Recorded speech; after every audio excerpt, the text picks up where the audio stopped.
think back, America had this feeling that the Diamondbacks and the Yankees will forever be linked to that terrible tragedy in America, but also the beginning of the healing process. Yes, yes to everything you just said, Mark. It was a moment in time that how could anyone who was around or associated could ever forget. For us to be right in the middle of all of that, we needed the kind of support and leadership that John McCain could offer the rest of us at that given time, and he certainly performed.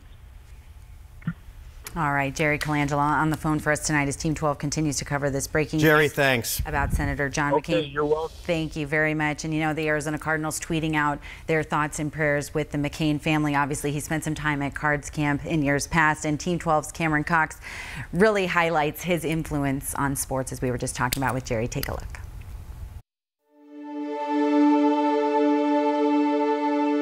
He is Arizona's first fan because he was always there. Discussion continues. He's just saying, leave me alone, Gonzo. Loyal to anything and everything Arizona, no matter the venue. I've not seen anybody take control of a basketball game as consistently as Steve Nash does. And when it came to smack talk, he could sure hold his own. I hear that some guys on your staff are not giving the Cardinals the credit that they deserve, so you guys are dummies. Sports wasn't just a hobby for Arizona Senator John McCain. It was a passion, and he didn't shy away from showing it. Way out of here. Yes, Senator, it's gone. The son of a naval officer, McCain moved around a lot growing up. The name on the school was always changing, but sports was the constant in life. In high school, he played tennis, football, and wrestled.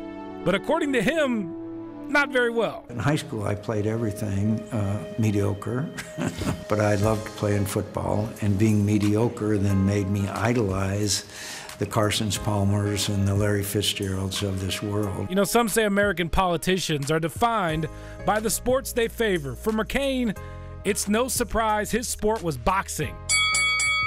From his days as a light heavyweight in the Navy to being the guy delivering the knockout punch for the sport on a national stage. I can remember the golden days of boxing. McCain helped pass the Professional Boxing Safety Act in 1996. He co-authored the Ali Act, which protects the rights and welfare of boxers. For almost 2 decades, he pushed for a sitting president to pardon boxing great Jack Johnson, the first black heavyweight champ who was sentenced to prison in 1912 for dating a white woman. This May, it finally happened. I've issued an executive grant of clemency, a full pardon, posthumously, to John Arthur Jack Johnson. His sports agenda was so long, his government website even had a page dedicated to sports issues. If you could change one thing in sports, what would it be? I'd take significant action to prevent the spread and use of performance-enhancing substances. McCain believed a fight not joined is a fight not enjoyed. He even credited his boxing training as one reason he was able to withstand torture during the 5.5 years as a prisoner of war in Vietnam. What helped him and other prisoners get their mind off the situation? Sports talk. Then we got in some new prisoners, and they were in a different part of the camp we were in, so we would tap on the wall. The first thing we wanted to know was the sports. And of course, the topic at that time was the incredible feat by Joe Namath. McCain is an American hero, but some of his heroes include athletes. From Hall of Fame baseball player Ted Williams, I idolized him, to Pat Tillman. You will see him again when a loving God reunites us all with the loved ones who preceded us in death. And of course, Larry Fitzgerald. These people are model citizens, and so in my view, they're heroes not only on the field, but also off. Over the years, the senator was a regular at Cardinals practices and games.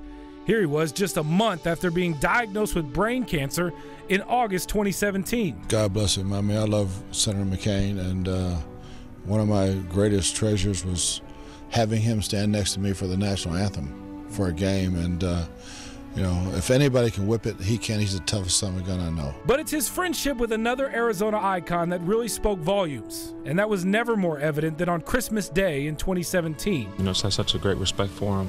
You know, he's one of the great American patriots, and you know, a Cardinals fan and a friend. Fitzgerald paying tribute to McCain with a Christmas editorial in Sports Illustrated, saying, "As soon as my boys are of age, I'll tell them stories about the quality of the man I've gotten to know.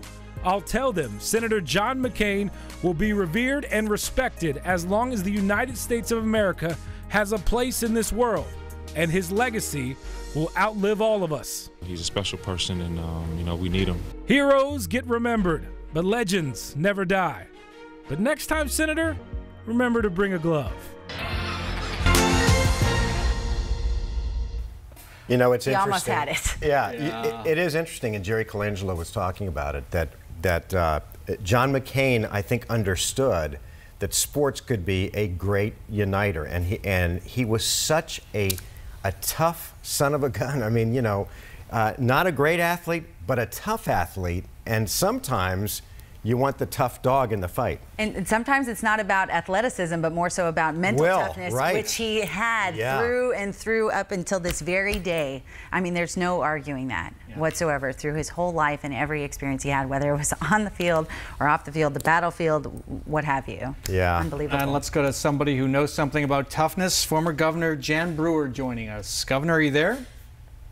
I am. Thank you so much for joining us on this sad day for all of us. Can you tell us? It is a sad day. Yeah. Can you tell us about the first time you met John McCain? I can. I remember meeting him when he first came to town at the University Club down in Phoenix with Burton Barr and a couple of other legislators. And he had they had come in because he was thinking about running for the United States Congress. And that was my first encounter with him. And he was good-looking and charming and had all this charisma. And we were thinking maybe Bob Stump would be there, and he wasn't. And John was disappointed. But we had a nice meeting, and I remember walking out of there about, who is this guy and how charming is he? And from then we all found out what a charmer he was and how he loved his country and how he loved Arizona, and grew to know him and love him and respect him, and got to know all his good virtues of his laughter and his patriotic sense of service to country, and his sacrifice that he made, his personal sacrifice he made for us and for our freedom, and just a wonderful man, just a wonderful, wonderful man. Jan, we were talking earlier about the toughness of this man and the tenacity and the will, both as an athlete and someone who volunteered for combat service in the Navy, who, when he was a prisoner of war and they wanted to release him early, said, no, you need to address these people that have been in here longer than I have. Can you talk about John's toughness and what an important quality that was as a politician in your mind? Well, John was very measured when he became and formed his ideas, is the way I always saw him.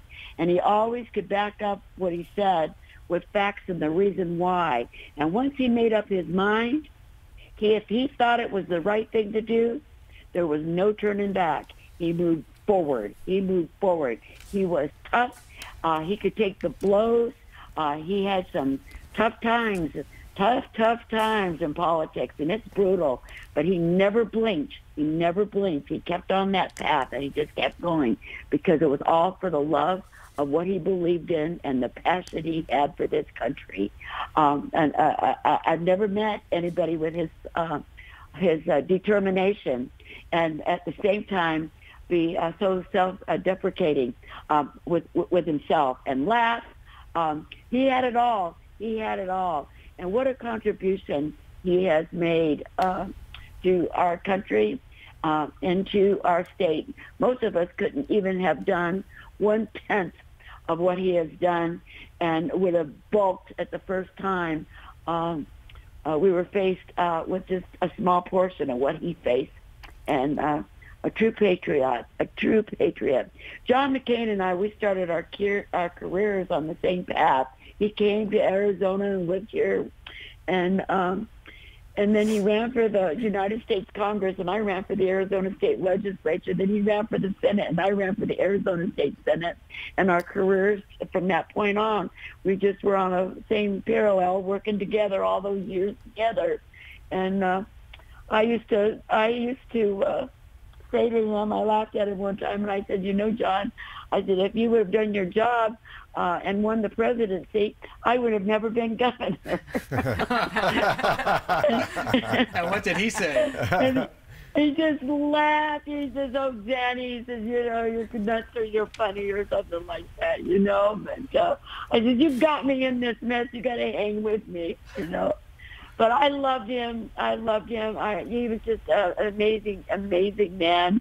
And it's just unbelievable that today we find that he's no longer going to be with us because he's been there forever. Jan, we all knew this was coming, and we especially knew it was coming last night when the announcement came from his family that he wasn't going to seek any further cancer treatment. But no matter how much you can be prepared for a loss like this, whether it's a family member or someone that you knew and loved and respected, it is still an incredibly tough moment to know that in this case, John McCain, who was a friend of yours, a compatriot of yours, a fellow politician, and someone who represented Arizona so well, is gone. It is, even though when we got the diagnosis, over a year ago of what he was facing, it was like I would push it out of my mind. I just couldn't believe that would happen to John McCain. He's a winner. He's a fighter.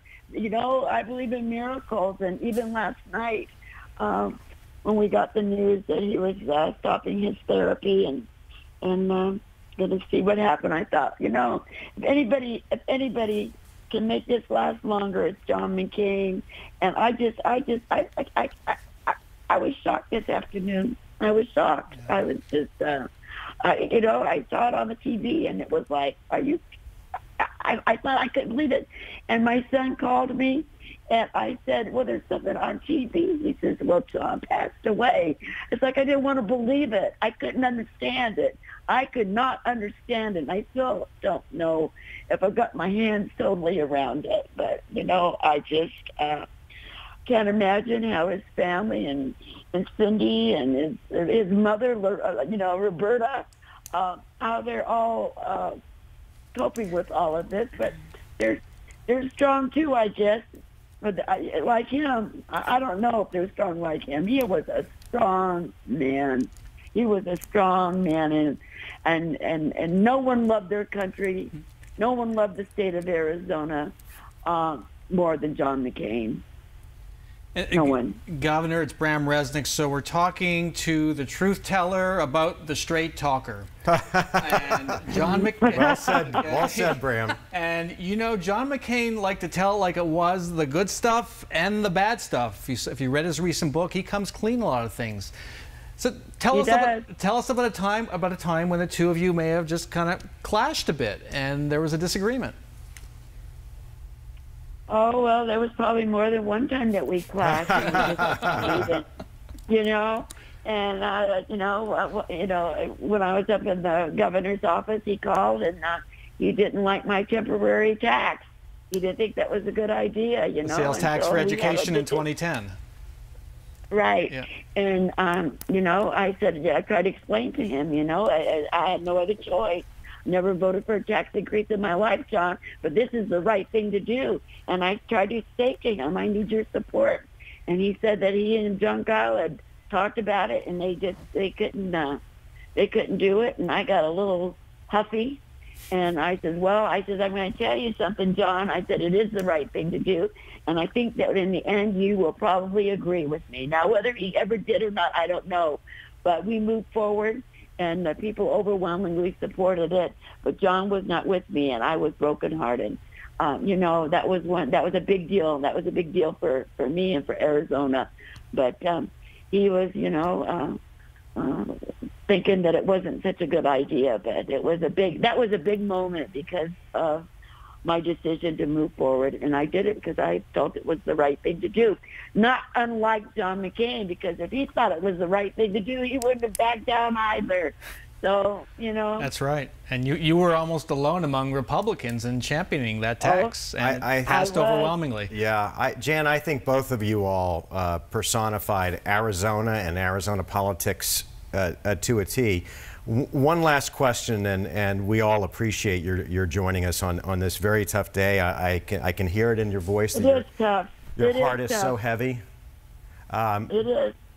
I'm wondering, as we thank you and say goodbye, what kind of president do you think John McCain would have made had he won in 2008?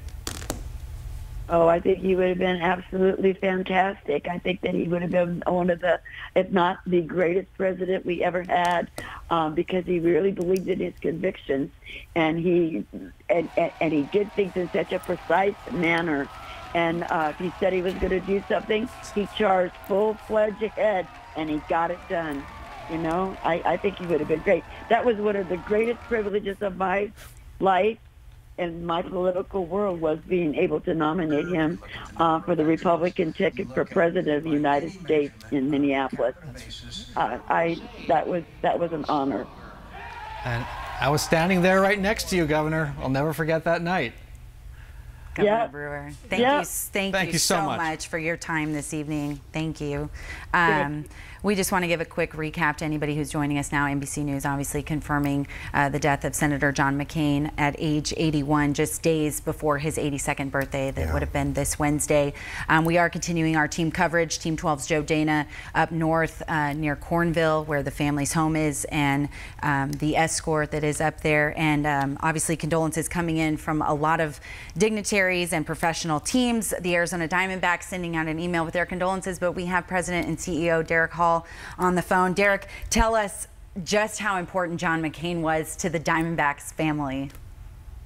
Well, I think like he was to everybody, Rachel. He was a big D-back fan, and we saw him in the stands so many games. And this is somebody who would watch our games even back in D.C. Late at night. He would watch until the end at 1 or 2 o'clock his time and get up bright and early. And anytime there was a recess or he was back in Arizona, he made sure to be in the stands and cheering on our team. Derek, it's kind of cool. I'm sure that there are other senators and congressmen that I'm not thinking of off the top of my head that are supporters of their hometown teams. But a lot of times those are photo ops. They come out for opening day, maybe stay for a couple of innings and leave, or they go to one token football game and leave. But in the case of John McCain, he loved the Diamondbacks, and whenever he was in town, you would see him there. And this was not about a photo op. It's because he really, really loved the Diamondbacks. And that's kind of cool to have a sitting, high-profile U.S. Senator, nominee for the Republican Party, as a season ticket holder for your team. Yeah, Mark, he was incredible. And it was not about the photo op. You're right, because the majority of the time that he spent with us would be times when most people didn't even know it. He would let me know in spring training that he had a few hours, wanted to come out and just go into the cages and watch the guys, or go out on the backfields and watch the guys play and hit. And, no one was around. There were no cameras around. However, when he was at the ballpark, he never turned anybody down. I mean, he sat there, right with us or right behind us. And anyone that wanted to come over for a photo or an autograph, he said, please do in between innings. It was nonstop.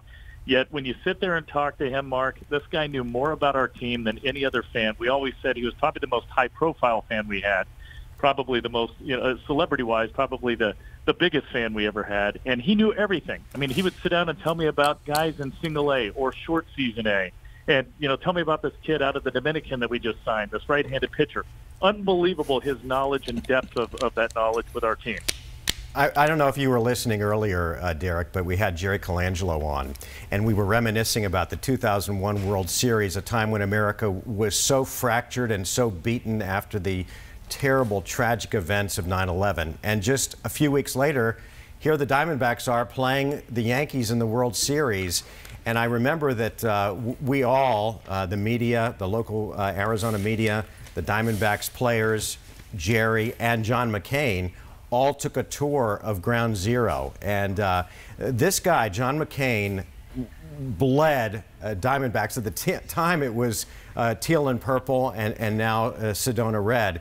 But he is absolutely, positively, I think, a part of the Diamondbacks fabric from day one.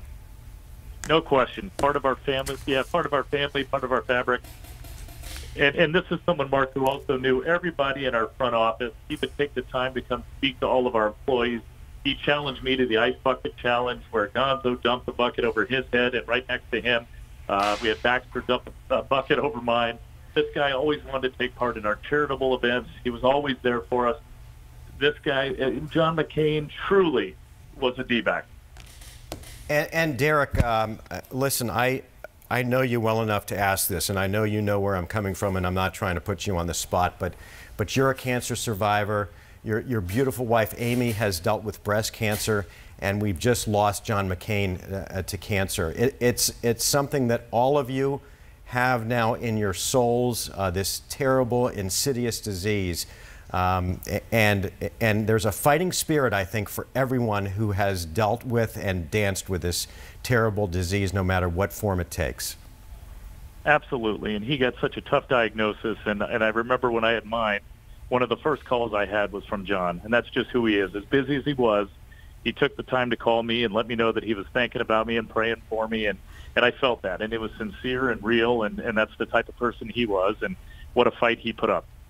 And how are you doing, my friend? I'm doing great. Yeah, thank you, Mark. I mean, this is sad day for all of us, and not only for the D-backs in our state, but also for this nation. He's a true hero. But yeah, I'm doing well. Team's doing well, but everybody's going to feel this void. Absolutely. I'll tell you this: if you were to ask him, probably right now, what he would like to do one more time, and that would be to see the Diamondbacks go back to the World Series. So maybe it'll happen, and maybe John will be smiling down on this team. We would love to do it for him. We just wish he could be there with a hot dog in hand like we always saw. All right, Diamondbacks team president Derek Hall on the phone with us. Derek, thanks, and appreciate it. Love to you and Amy. Right back to you. Thank you. All right, pal. Once again, we are sitting here on a night where we were prepared, Bram, to talk about this, and yet in so many ways, the finality of it is tough to deal with. It is, and it's kind of come to us in waves. A year ago, July, he'd been taken to Mayo for emergency surgery for a tumor. Then the diagnosis, brain cancer. Comes back to the Senate, gives that stirring speech, the vote on Obamacare, and then in December, mid-December, before Christmas, he leaves Washington to come back to Arizona, to Sedona, which he never left. He returned to Sedona, and he stayed there for the remainder of his life. There was a scare at one point. He had stomach surgery. Right. That was pretty rough. And then yesterday morning, of course, news that he was ending treatment for cancer. So yeah, it's come in waves, and we wait, and now it is real. And it's pretty tough to handle. It is. I know that his ranch in Cornville was his happy place. That's where Team 12's Joe Dana is standing by live now. And Joe, what's the latest up there? What are you seeing? Mark, we've heard some really beautiful memories from dignitaries and others in the business community. And I want to now bring in one of the 7 million everyday voters of Arizona. Steve Young was on his way to go bird watching, and he felt compelled to stop here. Tell me why. Well, it started to rain on my way over here, and I didn't know why. And then I turned on the news, and I got the first notice of it. And I said, I can't go birding. I've just got to go another 3 miles and pay tribute to John McCain. I think you represent a lot of Arizonans. You describe yourself as independent, and we hear that a lot of people who appreciated John McCain. What was it about him that you appreciated? I appreciated his integrity above all. I appreciated the fact that he was a hero, a fighter, and he didn't take it, it didn't consume him. He was very humble about all of his experiences, and he worked across the aisle. That's ancient history now. and he stood for something that we need again. But overall, is his integrity and just the fact that he was a maverick. I really admired him. He was a fighter, and I can relate to that. Last thought, you said you feel he had a moment of greatness in his career from what you experienced. Well, from what I experienced, and I didn't follow him really all that carefully before his run for president. Then I happened to watch one of his rallies, and a lady accused Barack Obama of being an Arab, to which he responded, and he had his hand on the lady's shoulder. No, ma'am. No, ma'am. He's a good American. We just have different views. And rising above politics in that moment just made me appreciate what an awesomely special man John McCain was, and I would vote for him again if I could. I would vote for him now. We appreciate it, Steve. We do. And, you know, you hear this from a lot of people. They feel like John McCain transcended politics in a way. Look, the senator admitted he had flaws. He had made mistakes over the years. Sometimes he wasn't the most popular guy in his own party.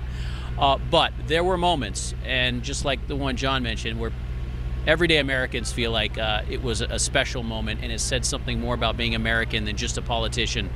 And we're showing you some video of the procession that we saw earlier. I believe this is the recorded video from earlier, where we saw 10 or 15 state trooper vehicles and some motorcycles and a hearse.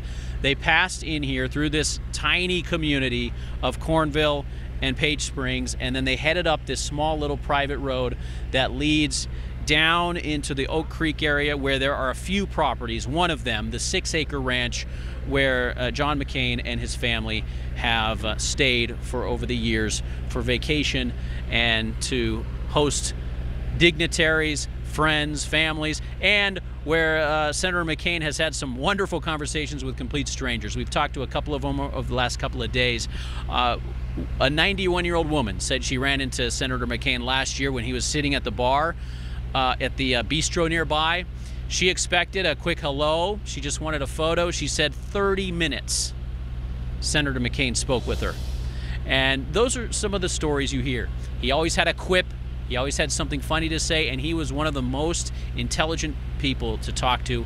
I can tell you, just having interviewed him for the few times, there was something very deep about him, and he could bounce from one topic to the next and describe in detail anything from foreign policy to the economy to, as we've heard, the Diamondbacks. Of course, he loved his Coyotes as well, local sports. He truly was, he felt like you felt like you were in the presence of a legend when you were with Senator McCain. You really did. I think he coined the phrase. We're going to continue to monitor. Joe, I think yeah, John McCain self-described himself as self-described perfectly imperfect, and it was something that he embraced about himself and about this country, and he always put country over party, which I think is why so many people are feeling this loss. He did, and you know, yeah, and Mark, as we now see live pictures of a what may be this procession of vehicles now descending from the hill, I think you hit the nail on the head. You know, someone made the observation that all politicians make mistakes. John McCain, though, he had the self-awareness to acknowledge when he made some big mistakes, and he explained why he made them, and then he described why he wouldn't do it again. And he was willing to admit he was human, and always, though, had an optimistic eye towards the future.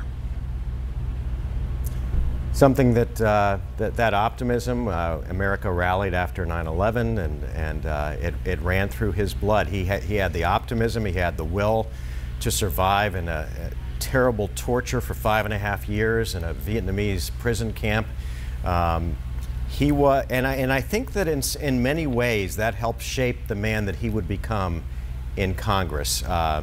And the political heart that beat within him was never far away from that tiny cell in Hanoi, and it helped shape who he became and the dogged will that would lead him into those tough political battles that would follow years later. You're right. And, you know, the last time I interviewed him, about 3 years ago, it was at the height of anti-Obama fervor. It was as the presidential campaign was really heating up. And I asked him, I said, what do you appreciate or support about the current president? And he described a foreign policy issue that he supported him on. And when the interview ended, he came up to me and said, you know what, I appreciated your last question. And I think that says a lot about Senator McCain, because ultimately he felt that we are all in this together as Americans. And yes, he knew how to play the political game. He was an expert politician. And yes, he was accused of being partisan over the years, but he also made decisions that went against his party. But in the end, he also felt like we are all in this together. And that was something I appreciated about the senator. We're now seeing this procession descend down this little hill here. We're just south of Sedona. It's about a 10 to 15 minute drive from downtown Sedona, this picturesque part of the country, an incredible place. And we're seeing what we believe is the hearse in the middle of this procession. You have a state trooper vehicle leading the way, law enforcement involved. Law enforcement, Mark, as you know, law enforcement and military personnel deeply respect John McCain for his service. And Joe, from your vantage point, as this procession makes its way down, is it slowly heading towards I-17 where it will make its way presumably back to Phoenix? Yeah, we haven't been given an indication of which way it'll go, but if the cars turn right, then they will likely head towards the I-17. If they turn left, then they may take the other route through the Verde Valley that would eventually head towards Phoenix. So we'll see which direction it goes. It looks like they're going to head left, so they may be taking the less busy route towards Phoenix, if that is indeed where they are heading. We haven't received any details as to what's next here. But what you're watching there is the hearse, who we presume is carrying Senator John McCain. Just about 2.5 hours ago, his family said he passed away right around 4:30 p.m. Following the hearse, several of these vehicles, we know his family was with him. He has a big family, 7 adult children. And other friends may have been there as well. Over the last year, you know, he has hosted a lot of people here who deeply respect him. They've come from Washington to pay tribute, to have one last day with him. And they've come from around Arizona. So this is what you're seeing right now. Mark. And Caribe Divine joining you guys now on the coverage. And Bram, I want to bring you in. We know that the family has made some arrangements as far as funeral, other memorials. What do you know about that? Well, I want to add just one thing to the family, which we haven't mentioned yet, which is John McCain is survived by 7 children from his 2 marriages. He is also survived by his 106-year-old mother, Roberta, wow, who lives in the Washington, D.C. area. So she will be there. That's quite something. Yeah, so we don't have the specific arrangements released by the family yet. We expect to get that in the next 24 hours. But I can tell you what has been reported, which is Senator McCain's body is expected to lie in state at the U.S. Capitol within the next several days. Funeral service will be at National Cathedral in Washington. It has been reported that President Obama and George Bush, former President George Bush, are expected to speak. President Donald Trump is not expected to speak. Right. Is he expected to attend? It's unclear what the president's role will be in the funeral, but this is the last time an American politician was laid in state at the Capitol. I believe it was Daniel Inouye, Hawaii senator. I think it was 2011. And then he asked to be buried, not at Arlington, where his father and grandfather, both admirals, are buried. He asked to be buried at the Naval Academy, where he graduated in 1958 and he asked to be buried next to his good friend Chuck Larson, who's the former head of the Naval Academy. Also himself went on to great success. Which is interesting because we know that he wasn't really the best student at the Naval Academy. He finished fifth from the bottom. A lot of his teachers said that, you know, he was rebellious. He didn't like to study. And so it's interesting that he would choose to be buried there. His nickname there was John Wayne McCain. John Wayne McCain, John McNasty. He had many nicknames, but you know, one of his classmates said, if you want to know where the party was, ask John McCain. Ask John McCain. He was the life of the party.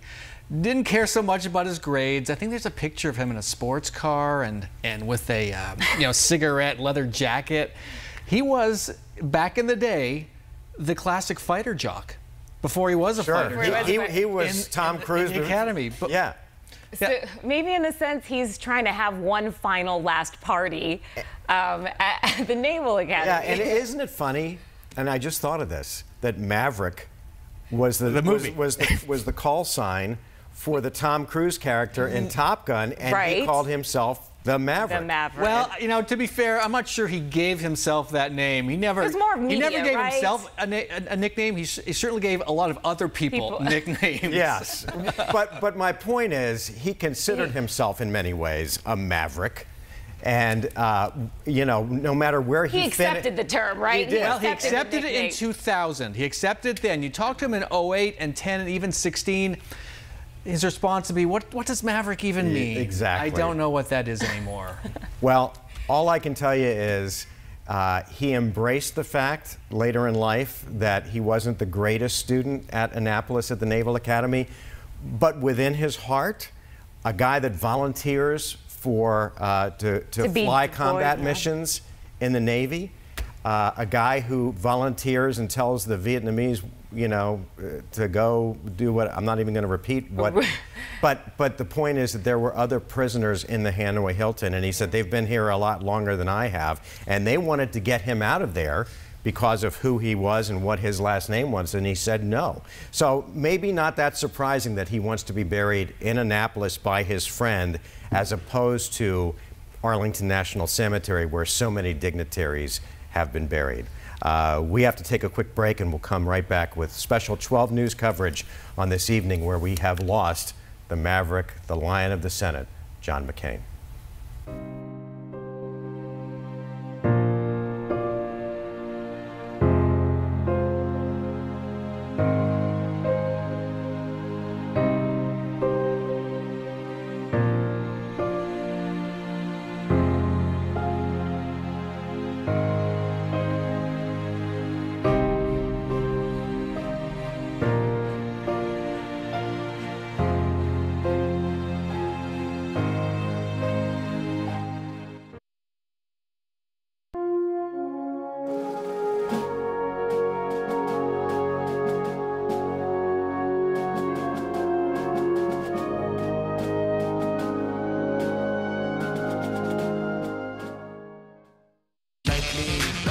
Summer's calling. The 2018 XT5 is ready to move. Join us for the Made to Move sales event. Get 0% APR financing for 60 months plus $2,000 down payment assistance when financed through GM Financial on a 2018 XT5. At Trucks Only, we're going all and nothing. We want you to get it all and pay nothing. With 0 down and no payments for 90 days. Plus, kick off the season with a flat screen TV with purchase to watch all the big games. It's all and nothing right now at Trucks Only. My father passed his truck down to me. That's the same thing I want to do with you. It's an emotional thing to watch your child grow up, and especially get behind the wheel. I want to keep, you know, stacking up the memories and the miles and the years. He's going to get mine, but I'm going to get a new one. When it's time for your old Chevy truck to become their new Chevy truck, there's Truck Month. Get over $9,600 below MSRP on this Silverado when you finance with GM Financial. Plus, during Truck Month, make no monthly payments for 90 days. Find new roads at your local Chevy dealer. You are the givers of curiosity, of literacy, of confidence. From parents, grandparents, family and friends, to childcare professionals and preschool teachers. Caregivers like you give young children the gifts of early learning, long before kindergarten. You are the givers of creativity, of persistence, of a brighter future. Quality caregivers ignite young minds. Learn more at firstthingsfirst.org. Summer's calling. The 2018 Escalade is ready to move. Join us for the Made to Move sales event. Get 0% APR financing for 60 months plus $2,000 down payment assistance when financed through GM Financial on a 2018 Escalade.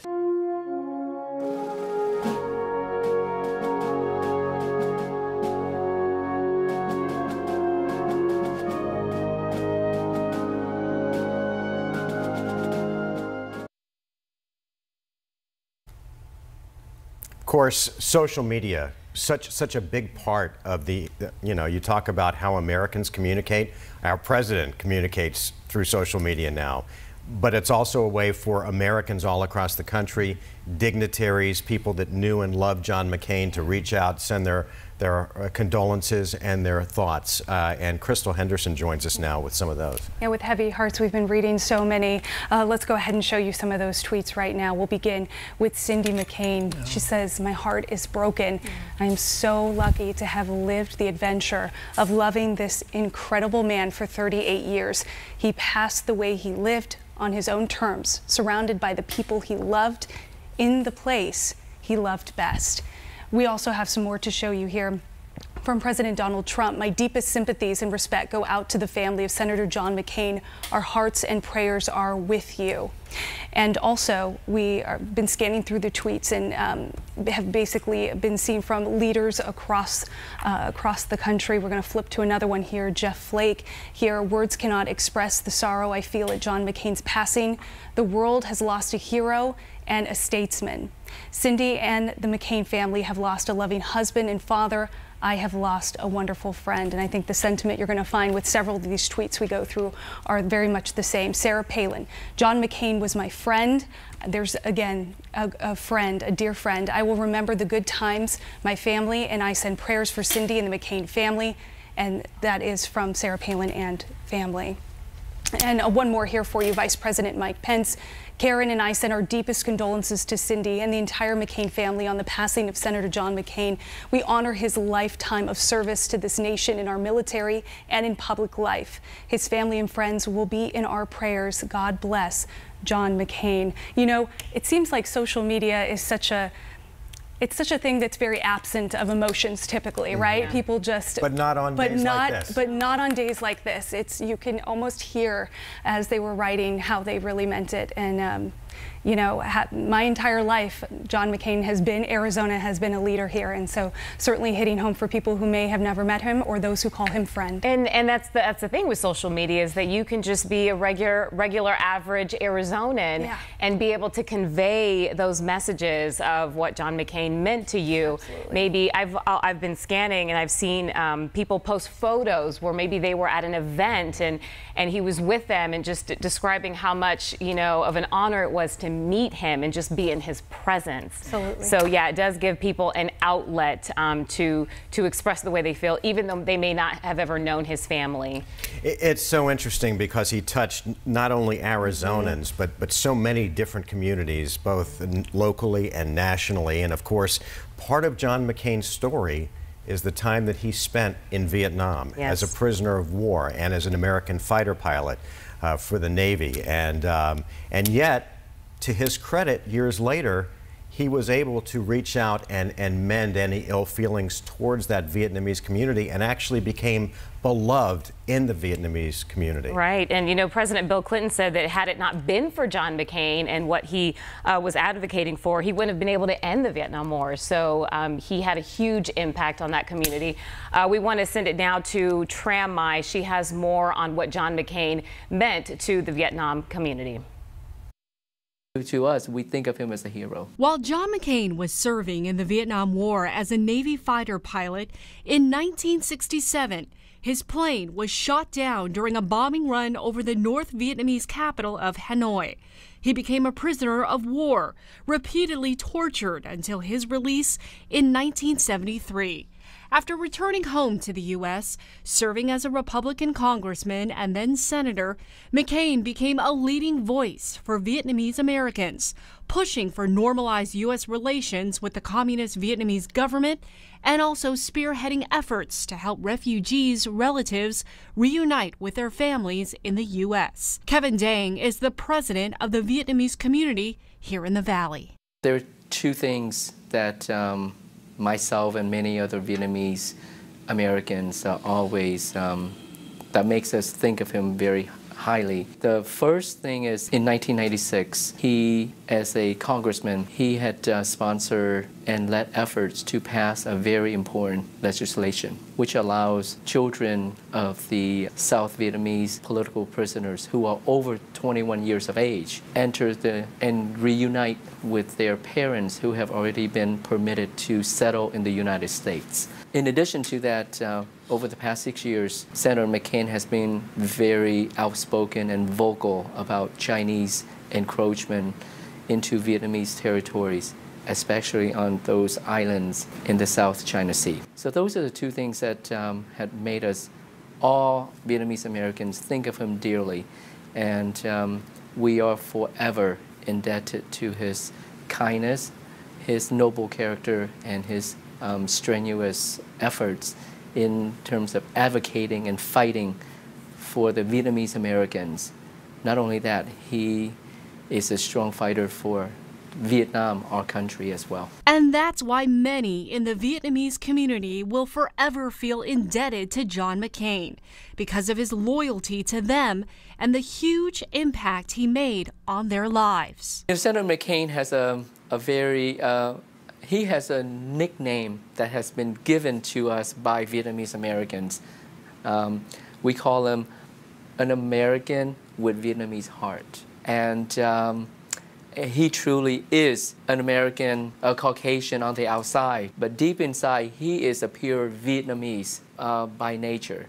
He cares for Vietnam even after the war. When he's serving as a U.S. congressman, his mind and his heart are always focused on the Vietnamese, the future of Vietnam, and the future and the benefits of Vietnamese Americans living in this country. For all the stuff that he has done for us, no other U.S. politician has ever done those kind of things for us. Over the years, fighting in the Vietnam War and the imprisonment had taught him a lot of lessons about our country, about our people. After he departed Vietnam and came back to the United States, he still have all the memories from back then. And those memories combining with seeing how we, as the newcomers in this country, suffering from the resettlement.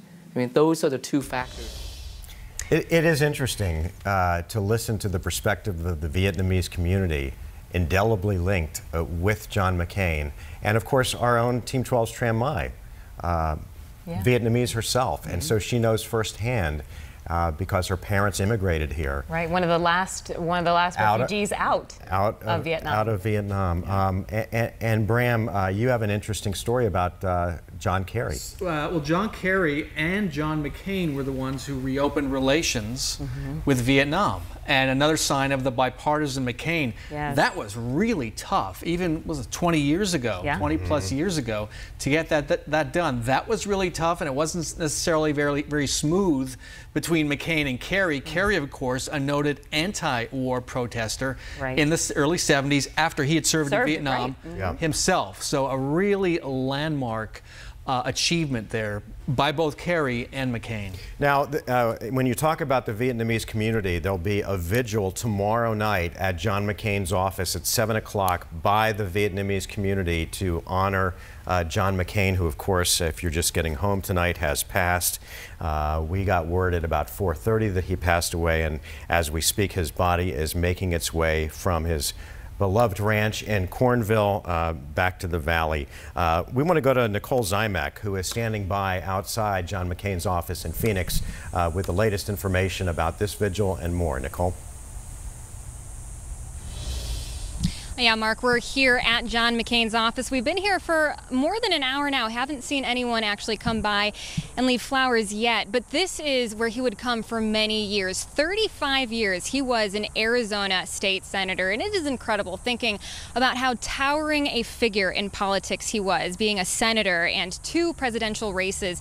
It's incredible to think that he never actually wanted to go into politics. In fact, he wanted to go into the military and follow in the footsteps of his family. They have a 200-year family history in the military going back 200 years. His father and his grandfather were both 4-star Navy admirals. That is the equivalent of royalty in the Navy, and he wanted to go into their footsteps as well. But he did not have a promising start. In fact, he had quite a reputation as a party man. He had the nickname John Wayne McCain, and he graduated 5th from the bottom of his class. But despite that, he was still able to become a Navy pilot, and it was when he was flying a mission over Vietnam, over Hanoi in 1967, his plane was shot down. Right as he ejected from the plane, he hit the jet stream, breaking his arm, breaking a leg, and fell into the lake, was fished out by a very angry mob of Vietnamese who brutally beat him. And it was then that he was taken to the now infamous Hanoi Hilton. And he very well might have died then and there had his captors not realized how powerful a father he had. They knew that he would become a valuable bargaining chip. They actually nicknamed him the Crown Prince, and right away they wanted to use that bargaining chip. They wanted to offer him early release. And even though John had that option, he stuck to the code of conduct, the military code of conduct, which says all prisoners of war should be released in the order of their captor. So he knew very well that if he refused, things would get bad for him, but he still said no. And things did get bad. In fact, one of his captors actually told him as soon as he refused that things were going to get very bad. They did. He was beaten. His beatings increased almost hourly. He was brutally beaten. One of the torture methods they would use on him is they would bind his arms together and twist them until they were parallel, breaking them several times. It's in fact because of this that he was permanently affected. He was never for the rest of his life able to raise his arms above his head. So this took a very severe physical toll on him. It was during this time that he lost about 50 pounds. His hair turned stark white almost overnight.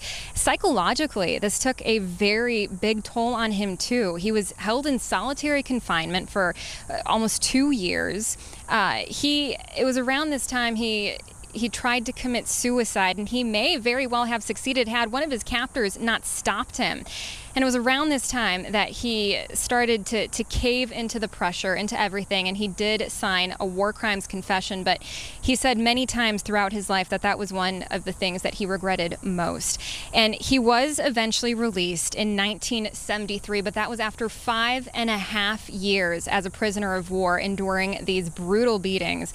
And it is really incredible to think that after almost 6 years being held a prisoner of war, being tortured, having several bouts of cancer, and several challenges politically and otherwise in life, and then finally being dealt this terminal diagnosis of glioblastoma. It's incredible that despite all of that, or rather through all of that, Mark and Bram and Caribe, he was still able to remain resilient and grateful. He said many times throughout his life, especially most recently in his documentary, he said that you will never meet a man luckier, more grateful than John McCain. And I think given his life path, that says a lot about his character. And Mark? Nicole, thank you. And imagine, guys, being a prisoner of war and recounting that experience later on after you've been diagnosed with a terminal illness and saying, I am so fortunate and lucky, including that terrible, terrible experience where you're beaten and tortured and having your arms broken and rebroken time and time again. I mean, just that alone would have broken most people, I think, emotionally. Absolutely. And to think about everything that he accomplished moving forward, it really is incredible. And it makes you wonder if maybe some of that experience somehow helped drive him through the rest of his life and the rest of his career. Yeah. It did. We spoke to one of his former staffers earlier, Wes Gullett, who told me yesterday that, I asked him, where did that drive come from? And we've talked about his early days, so you can see some of that already, but he said, you know what? Living 5.5 years in a jail cell, you don't know whether you're going to be alive the next minute, the next day, the next week. He made a kind of, declared to himself, I'm going to live the rest of my life to the fullest extent that I can. And he did that. I can remember, not so recently, we had John McCain was set up for an early morning conference, a forum. Remember that, Mark? I do. It was the immigration forum. Right. With John McCain out in Mesa and Jeff Flake. John McCain was in Ukraine the day before. He flew 17 hours from Ukraine to D.C. to Phoenix, and he was here on time and ready to go for that forum. There are stories of John McCain traveling on these military transports when he would go and visit the troops, and everybody is zonked out on the plane, and John McCain would be the guy that was up the whole way and talking with crew members aboard and visiting and kibitzing with the soldiers and with the dignitaries that were traveling on this thing. He had limitless energy. Just an incredible American in so many ways. Yeah. And a patriot. This is the time in our country where we hear the word patriot. Who is a patriot and who's not? How can you not say that this man was an incredible patriot? I know, and we've got limitless stories, and we're going to continue this breaking news coverage of our Arizona Senator John McCain passing away at the age of 81 from brain cancer just 4 days before his 82nd birthday. We'll be right back after the break. Okay, we're going to talk about cars today. If you were going to design your perfect car, which 3 features would you choose? Safety with the kids. Fuel efficiency. Affordable price. My dream car would have all of these things. What if I told you that there was a car that did have everything? Seriously? Okay. This is the Chevy Cruze. Go Chevy. Current qualified GM lessees can get $3,750 total cash allowance on most Cruze and Malibu models when you purchase. See your Valley Chevy dealer. Culver's chicken sandwiches are proof that raised right tastes right. I really care about the food we eat, and that all starts here. The chicken that we serve to our kids is grown right here on our farm. What does it mean to raise chickens the right way? It's just a combination of things. Just the low-stress environment that they're in, the highest quality feed makes a tender and tastier chicken. This is chicken raised right. Our grilled chicken, our crispy chicken, and our spicy crispy chicken, they are amazing. Welcome to delicious. When you walk through the doors at Gila River Hotels and Casinos, be you and do it boldly. Pack your floaties and flippers. There's a summer staycation waiting for you, starting at just $69. In a place like this, you can do things your way.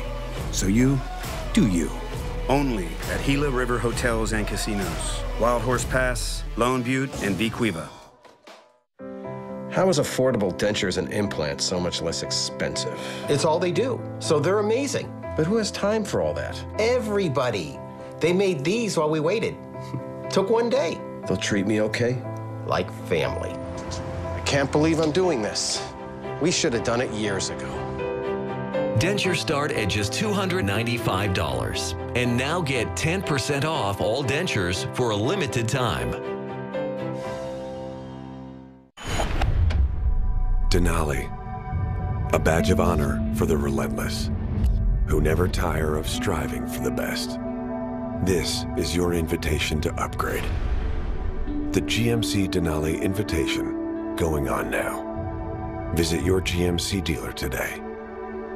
Get these offers on select 2018 GMC Denali models when you finance through GM Financial, or get over $10,600 total value on the Sierra. We're back with 12 News coverage of the death of John McCain, and what you're looking at right now, these are live pictures, although the signal's not great. You're looking at pictures from our live 12 News tracker, and now this is tape from earlier as John McCain's procession. You can see the hearse there and DPS troopers and other SUVs making its way down from his ranch in Cornville towards the highway where John McCain will be brought back to Phoenix. And that was just a few minutes ago. And we'll try to get back to our live camera image for you in just a few minutes. But John McCain, and maybe this kind of speaks to, again, another little nugget of who he was. Easily, and many dignitaries would have chosen to go this way, would have preferred to have been flown back. It's easier on everyone to load the casket into a plane, fly it down to Phoenix, but instead, John McCain, because of his love for Arizona, maybe they preferred to make one final drive down the hill from the Sedona area and back to the valley. That's a good point, and we can probably expect several processions over the next few days, but they'll be going down I-17, and I would expect sometime this evening as it approaches the Phoenix area in about an hour, perhaps, hour and a half. On those overpasses at I-17, your Union Hills, as you're beginning to enter the metro, I suspect we're going to have some people trying to line the highway or the overpasses. Not to mention the traffic as the procession goes by. As this convoy heads down I-17 southbound back towards the valley, there'll be many people who are aware of this heading north on I-17 that when they see this may stop and at least reflect, if not pull over, to take a look at this procession as it makes its way down. This is history, and he meant so many things to so many different people and communities in the valley. We talked about his affection and his attachment to the Vietnamese community, but he was also very involved with the Latino community here in the valley. I want to go to Team 12's Antonio Mejia, who is standing by live up in the newsroom for us with his connection. And Bram, you pointed out, rightly so, about his friendship with Tommy Espinoza. Yeah, Tommy Espinoza spoke for him at the 2008 Republican convention, and that was a big deal. It was a big moment. It was a big moment given the state of immigration, the immigration issue at that time. Yeah, let's go to Antonia Mejia with more on that. Hi, Antonia. Hi, Mark. And, you know, one of my assignments was to do outreach with the Hispanic community and the involvement that Senator McCain had with Latinos around our valley. So as I was asking around who would be a good person to just get the opportunity to meet, who could tell me more about the senator, without doubt, everybody that I suggest or asked for on suggestions on who I could talked to, everybody just said Mr. Tommy Espinoza. Now, he's the CEO and president of an organization. It's called the Raza Development Fund, and it's the largest Latino community development financial institution in the U.S. Mr. Tommy Espinoza, again, he had a very close, personal relationship with Senator McCain, and so much that he was actually asked by McCain to be the godfather of one of his children. He talked to me about that and also about how he met McCain, and let's listen into what he said. When he was running for president, I introduced him as my compadre. Tommy Espinoza is one of Senator John McCain's longtime friends. The late Republican asked a Latino advocate to be the godfather of his son, Jimmy McCain. Which was a little bit of humor again in John. I said, well, John, you know, I'm a Catholic, so I'm not sure that's helpful to you. He says, don't worry about that.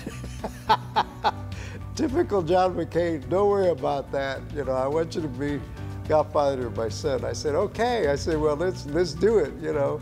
Their close friendship lasting a lifetime. Tommy and John met for the first time in Washington, D.C. more than 30 years ago over dinner. The whole evening we just started talking about a variety of different things. But what sticks out in my mind is I asked John, I said, look, I suspect you've been asked this question before, I said, but how did you manage to survive your captivity in the prisoner of war camp? I mean, what was it that kept you together? And he kind of looked at me and he goes, you know, I've never been asked that question.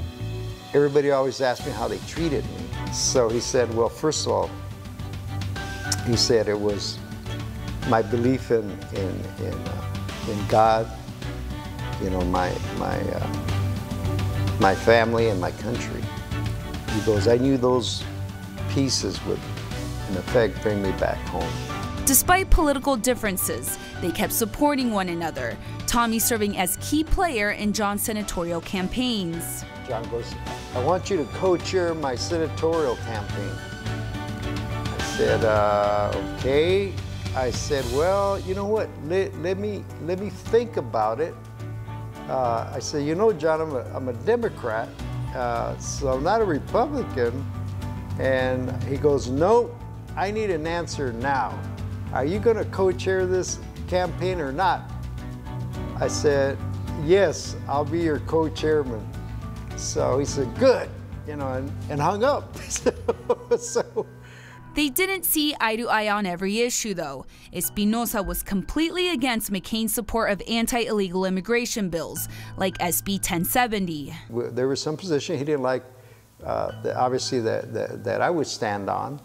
And at moments of elections, especially, you know, John had to be the conservative Republican that everybody wants to elect in Arizona. So there were certain times that he took some positions that were very difficult for me to swallow, but yet, you know, I had the high respect for him, knowing that even as he got elected, because you got to be elected in order to make things happen, that the senator would be there for our community. Tommy paying one last visit to Senator McCain as his health weakened, taking this picture with him. I said, you know what, John, I just came in to tell you I love you. That's it. I said, there's no agenda, there's no issues, there's nothing. It's just, I love you. And again, that was Mr. Tommy Espinosa. Despite religious and political differences that he had with Senator John McCain, as you can see, they were still really good friends.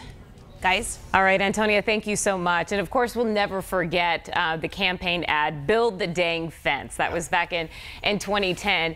How did that impact John McCain's relationship with Tommy Espinosa? Well, they had a falling out.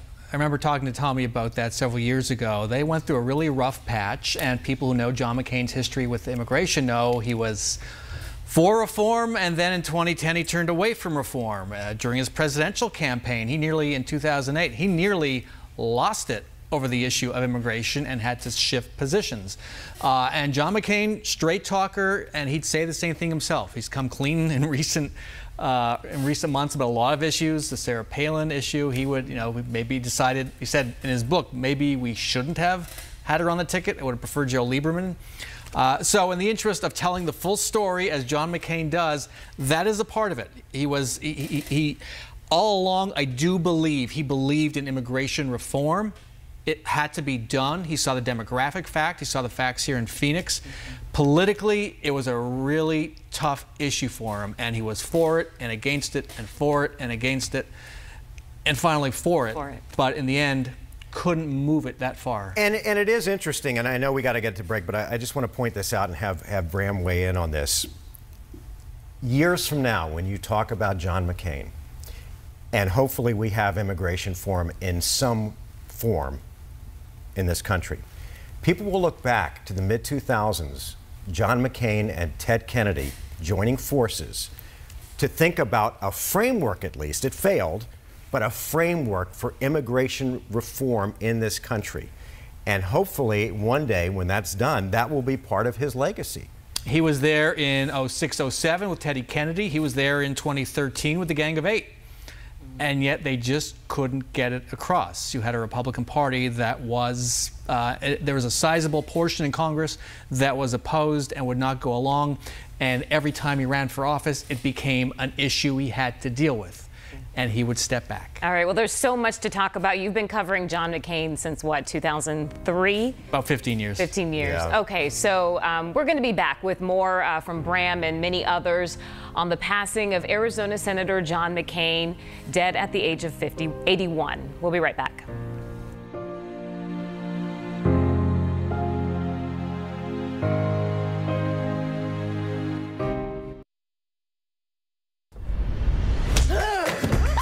Sorry, I thought you were your mother. What? You remind me of her sometimes, just in how you look and where you carry your weight. they're attractive because they already kind of look like her. Okay, this seems like a trap. I mean, it's a good one. I'll give you that. All right, baby, we gotta go. What's wrong with you, man? I Feel Bad. Premieres Thursday, October 4th on NBC. This is our summer vacation, and this is the Acura MDX, the Acura Summer of Performance event. Hurry in for some of the hottest offers of the year. This summer, visit your Acura dealer today for attractive offers on the Acura MDX. Don't miss this event going on now. Everyone remembers where they were on 9/11. I was deployed to the Middle East, led airstrikes against the Taliban, and was the first woman to fly a fighter jet in combat. I know the price of freedom. While we were in harm's way in uniform, Kyrsten Sinema was protesting us in a pink tutu and denigrating our service. The world is a dangerous place. We need strong leaders who understand the threat and respect our troops. Kyrsten Sinema fails the test. I'm Martha McSally, and I approve this message. Update your floors with Empire Today's $50 sale. Buy one room, get floors for all other rooms for $50 each. So when you buy one room, it's only $50 for laminate in the kitchen, $50 for carpet in the bedroom, and $50 for hardwood in the office. There's no limit. Buy one room and it's $50 for floors in each additional room. Schedule now. 800-588-2300 Empire. Today. Well, it's time to switch car insurance. Hey, I think we have a winner. Amica Car Insurance. Wasn't Dave at the office talking about some great company? Amica is crushing it with customer reviews. Why do squirrels run back and forth like that? Pick a direction. Look at all these discounts. Amica, that was the company. I know who we should call for car insurance. Call Amica now and get ready for a unique experience. We'll ask more questions and guide you to the right decision. Welcome to Amica. This is helpfulness insured. This is our summer vacation. And this is the Acura RDX, the Acura Summer of Performance event. Hurry in for some of the hottest offers of the year. This Labor Day, visit your local Acura dealer for attractive offers on the 2009.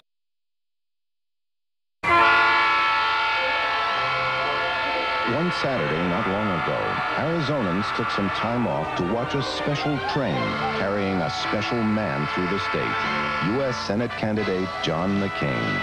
The people were excited. You could see it in their faces. You could feel it in the air. Listening to John McCain speak, we know that he speaks for us because he's like us. That to be an Arizonan is not simply an action of birth. It is an attitude about this state and this country, an attitude that says we have done much that is good, but we can do better. John McCain has energy and optimism, just what we want in our next U.S. Senator. His leadership is giving us something precious, hope for the future. He's for Arizona and America.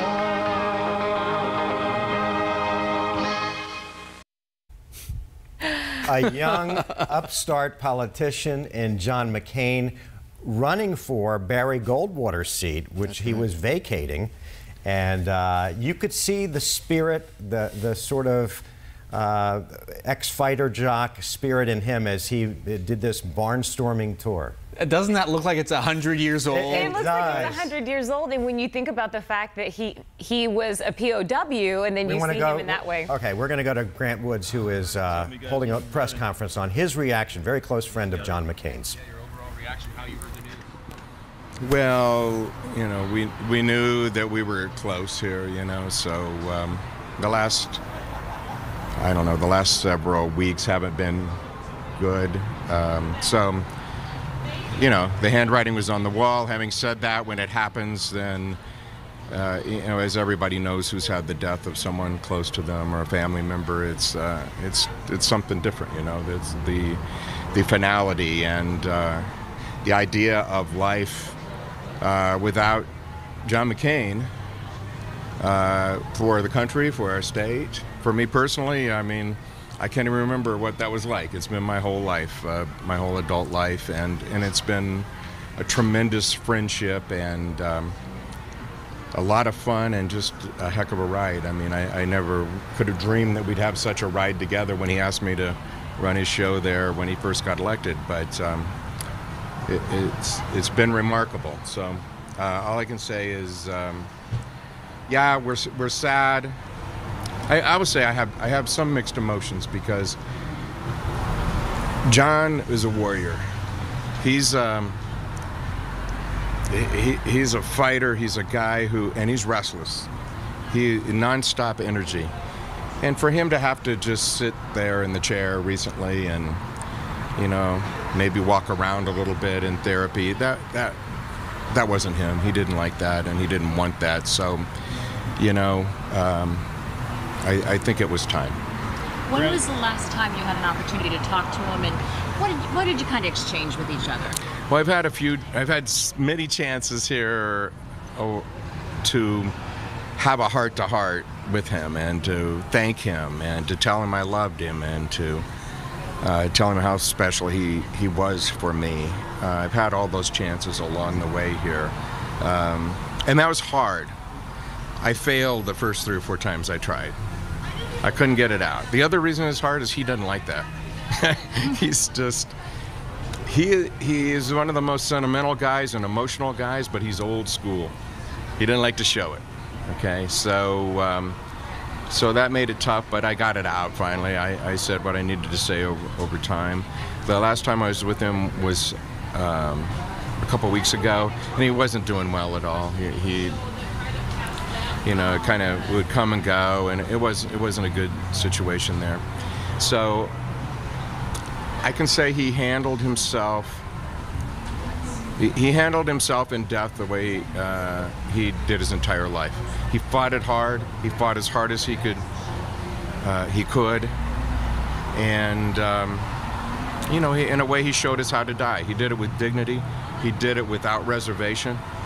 He was doing whatever he thought he needed to do on the national level all along the way. And then when it was time to go, he went. Brett, what will you miss most about John McCain? Yeah, that's a good question. I think I have to, for me, I've thought a lot about that. It's going to be twofold. One's personal.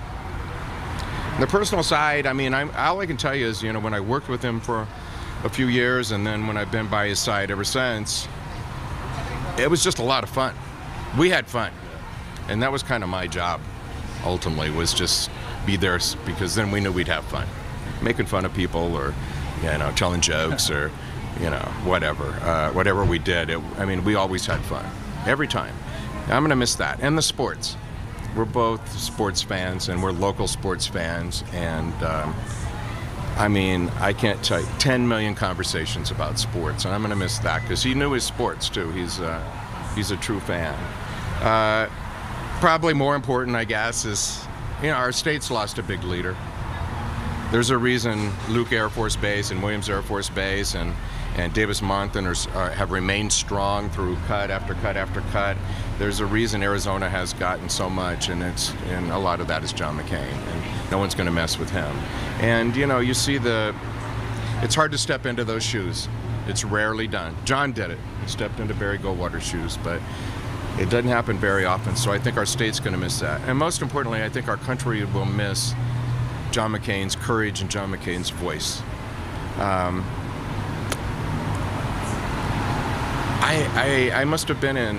I've been in thousands of meetings with him. I've been behind closed doors. I've been up on the stage. I've been every which way with him, and nothing changed. He always did what he thought was right. He did not care what the sacrifice was or the personal price he would have to pay. He's very well aware, has been for some time now, that his opposition to the current administration, at least the president himself, was not popular amongst his party and not popular amongst a lot of people in Arizona. But he felt that was the right thing to do, so he did it. He didn't hesitate. We worked closely on a few issues, judges and things like that. He didn't flinch. He was amazing. And then I want to say one more thing about that. John McCain has been the voice, the American voice, for human rights and for the right of every person in the world to be free. He took our Constitution, our Declaration of Independence to heart. He believed it, that every person has a right to live free. Not because the government says yes or no, but because that's how our Creator endowed us with those inalienable rights. He believed that. And not just for Americans. but for everybody. So consequently, whether it was in the Mideast, whether it was in Russia, whether it was in Ukraine, whether it was in Africa, wherever it was, John McCain was the one person always consistently fighting for these people. And believe me, I've met so many of these rebel leaders, and they know John McCain, and they love John McCain, and they're feeling a big loss tonight. So I hope that's what I worry about the most. Out of all this, you know, we'll all move on, and Arizona will do fine, and those of us who love John will deal with it and focus on the positive. But I just hope his voice has a renaissance here in this country, because we're kind of going the other way. America can't just be about itself. It has to be that shining city on the hill. Do you think that's his greatest legacy, is his human rights? I know John loved his work with veterans, and you know, he felt like he left an indelible mark in that regard. And I think he has a lot of, I don't know what his greatest legacy is. I think he has a lot of them. I really think he has a lot of them. I think he showed, so one of them is his fight for human rights and the right to be free around the world. He certainly fought for our military, personally, in combat, and the rest of his life. And this defense bill that just passed is pretty remarkable. And by the way, it was passed unanimously in the Armed Services Committee. That's pretty rare. That's because of his leadership. But I think also he showed people how to be a leader. He showed these politicians in Washington that just because everybody is so partisan 100% of the time, you don't have to be that way. That maybe you try to do what's best for the country and you work together, and compromise is okay. Certainly he showed that his entire life. He worked with senators across the aisle, and he passed some landmark legislation in that regard. So I don't know whether they'll remember or not, but he showed them it can be done.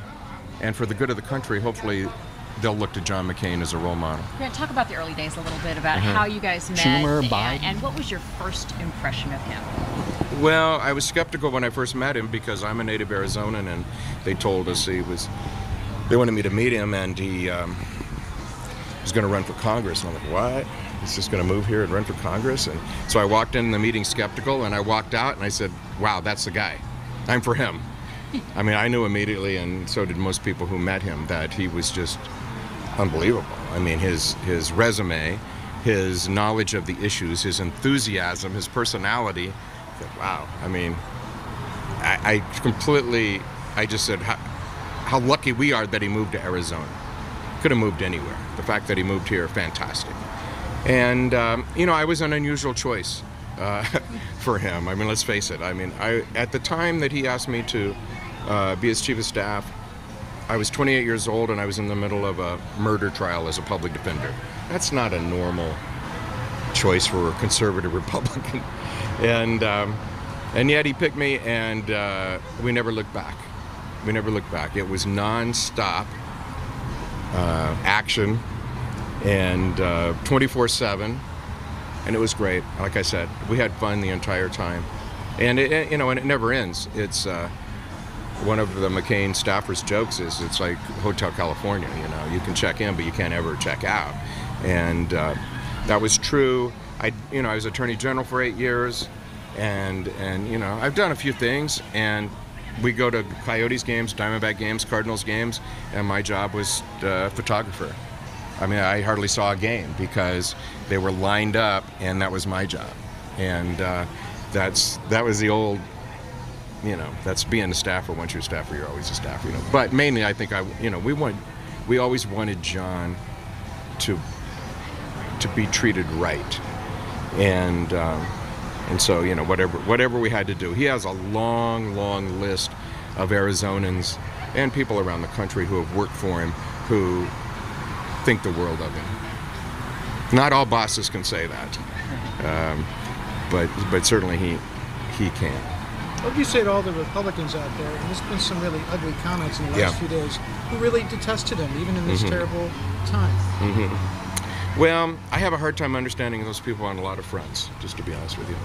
So I have chosen to ignore them, and I think, you know, the Republican Party that I knew, a lot of these are also so-called, you know, Christians. The church that I know, they don't act like that. Never have acted like that. That isn't showing charity. That isn't treating others as you would treat yourself. It's too bad. It's a sickness that's going on out there, and we're gonna have to fight against it.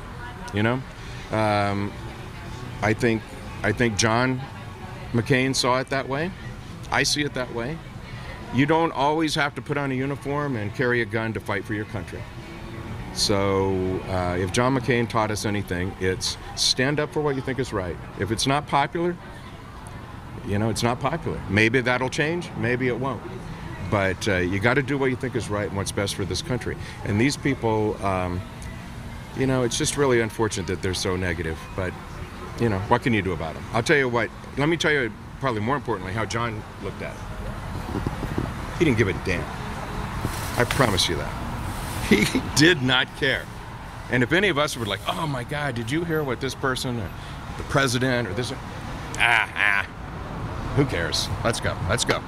What are we going to do now? Where are we going? I think it's such a unique perspective that Grant Woods has, because it's one thing to talk about someone's professional integrity and respect them in that regard, but he's very close and very intimate with John McCain, and you can tell when he talks about him, his personal and his professional integrity are one and the same.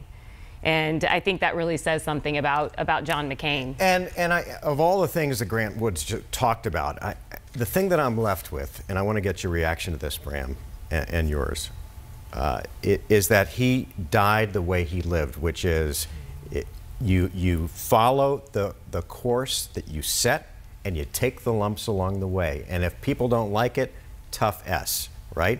Yeah. And that is, people loved him for it, and people hated him for it. You know, we heard Grant describe John McCain as could be pretty sentimental, but also a pretty straight talker. We certainly saw that side of him. But he was also a fatalist. His hero was Robert Jordan in the Hemingway book, For Whom the Bell Tolls. And he was a champion of lost causes. He was prepared to die on any hill he fought on. And I think in confronting, you know, his death, he confronted it with just the harsh reality of it. He was not afraid. He told us that over and over, and you saw it play out, I think, the way he wanted it to. Yep, he died the way he lived, facing it head on. Yep. And we'll be back with our special 12 News coverage on the death of Senator John McCain after this.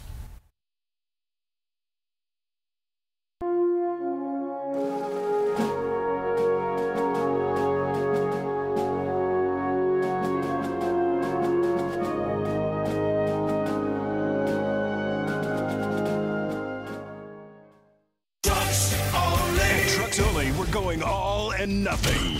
We want you to get it all and pay nothing. With 0 down and no payments for 90 days. Plus, kick off the season with a flat screen TV with purchase to watch all the big games. It's all and nothing right now at Trucks Only. People say that I'm a rock star. They think I stay up all night.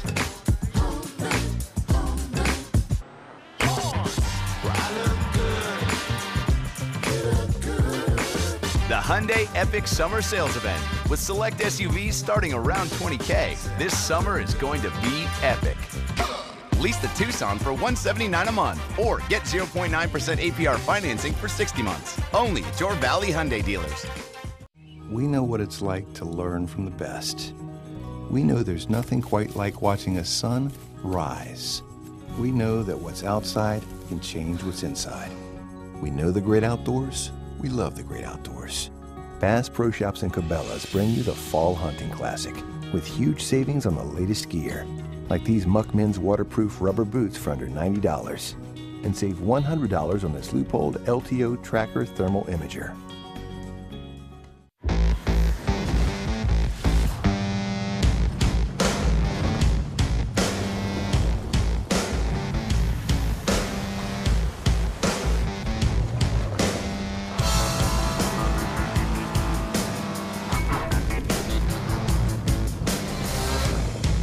Current competitive owners and lessees can get $2,500 total cash allowance on most 2018 Colorado pickups when you purchase. See your Valley Chevy dealer. TitleMax makes it easy to turn your title into cash. Just go to TitleMax.com. Find out how much you can get. Using TitleMax.com, I got $1,400. $3,200. TitleMax.com got me $9,700. Best of all, most credit types are approved. Next time you need cash, try TitleMax for rate. Try TitleMax for the amount you need. Find out why so many people are saying, I got my title back with TitleMax. Get your title back with TitleMax.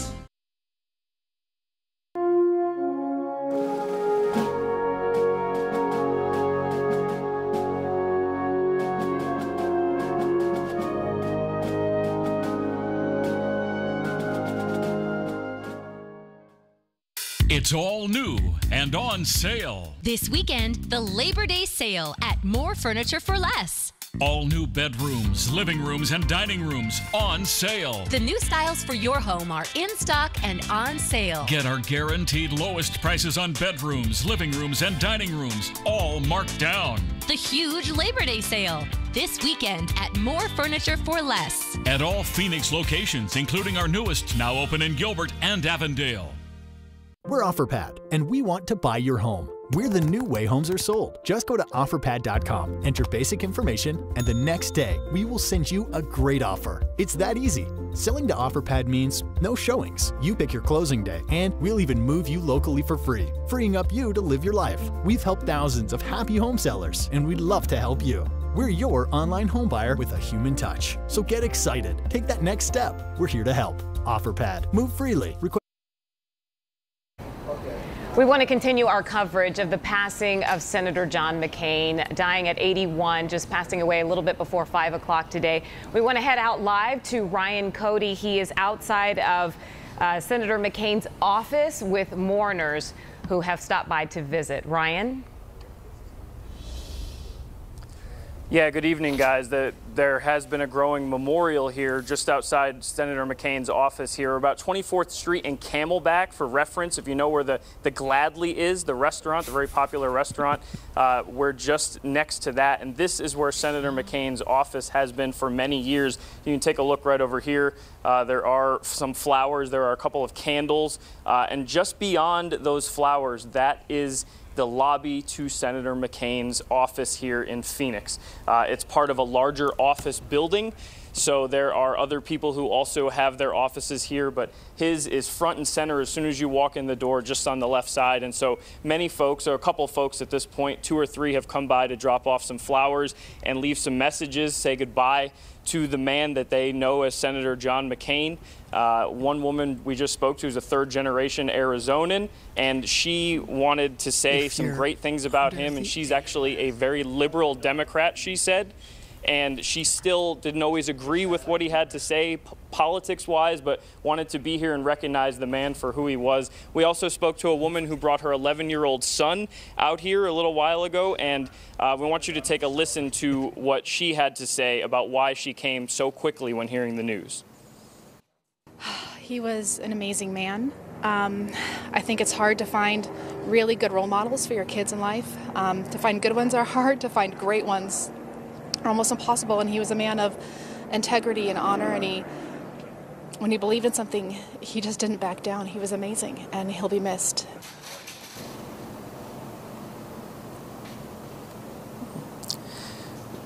That woman's 11-year-old son also telling us that he knows everything about John McCain from what his mother would tell him over the years.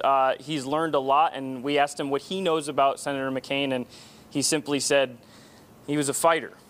And that's certainly the message that we've been hearing from several people who have come out here to pay their respects, leave some flowers and light some candles, as the news still really making its way around the state of Arizona tonight. The tragic news, the devastating news for a lot of people who looked up to Senator McCain as somebody that they could model their lives after, especially that 11-year-old boy that we spoke to. So this memorial, we expect it to continue growing throughout the evening, but this is an area that we're not sure we can stay throughout most of the night, so we just wanted to bring this to you right now and show you what it looked like at this point, guys, as we do expect the memorial to continue to grow tonight. We want to send it back into you, back into the studio with you guys for now.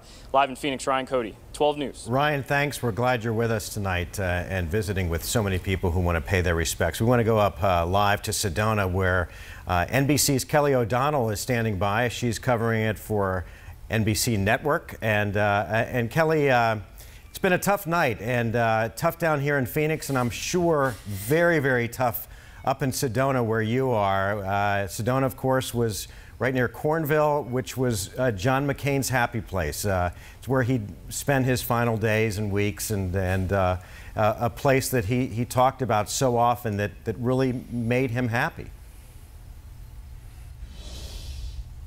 Made him happy and made him a home. He often would tell me, as the son of a Navy family throughout his youth, he didn't have roots in one particular place. And when he met and married Cindy Hensley McCain, Arizona became home. And in particular, the valley here and the beautiful, really just a work of art kind of landscape that you get to enjoy in Arizona filled his soul. I was also struck by talking with people close to him who pointed out that the months that he has spent convalescing at the Sedona area home was the longest period of time that he was in one place since his years held in captivity more than 45 years ago as a prisoner of war. As a commuting politician, he was going between Phoenix and D.C. so many times. And these months that he has been fighting the disease, also, taking stock of friends and family and reflecting on life, finishing the book, that was the most sort of in one place, calm space that he had had in a very, very long time. So seeing that procession leave Sedona tonight felt particularly emotional, a final trip away from a place he's loved so much and talked about so much over the years. We would sometimes on the campaign trail in 2008 say to him, "What are you doing this weekend?" And he would say, I'm waiting, meaning enjoying the creek at the property. And he would also talk about being able to watch the wildlife and just sort of also loving to grill his ribs, one of his favorite things to do, the grill master of the family. So all of those things that people can relate to were important to him. So seeing that final trip from Sedona to Phoenix tonight is certainly poignant, and I think that the Sedona community certainly feels it, and the size and the scope of the police procession gives you a sense of that stately quality. This was a man important to his constituents.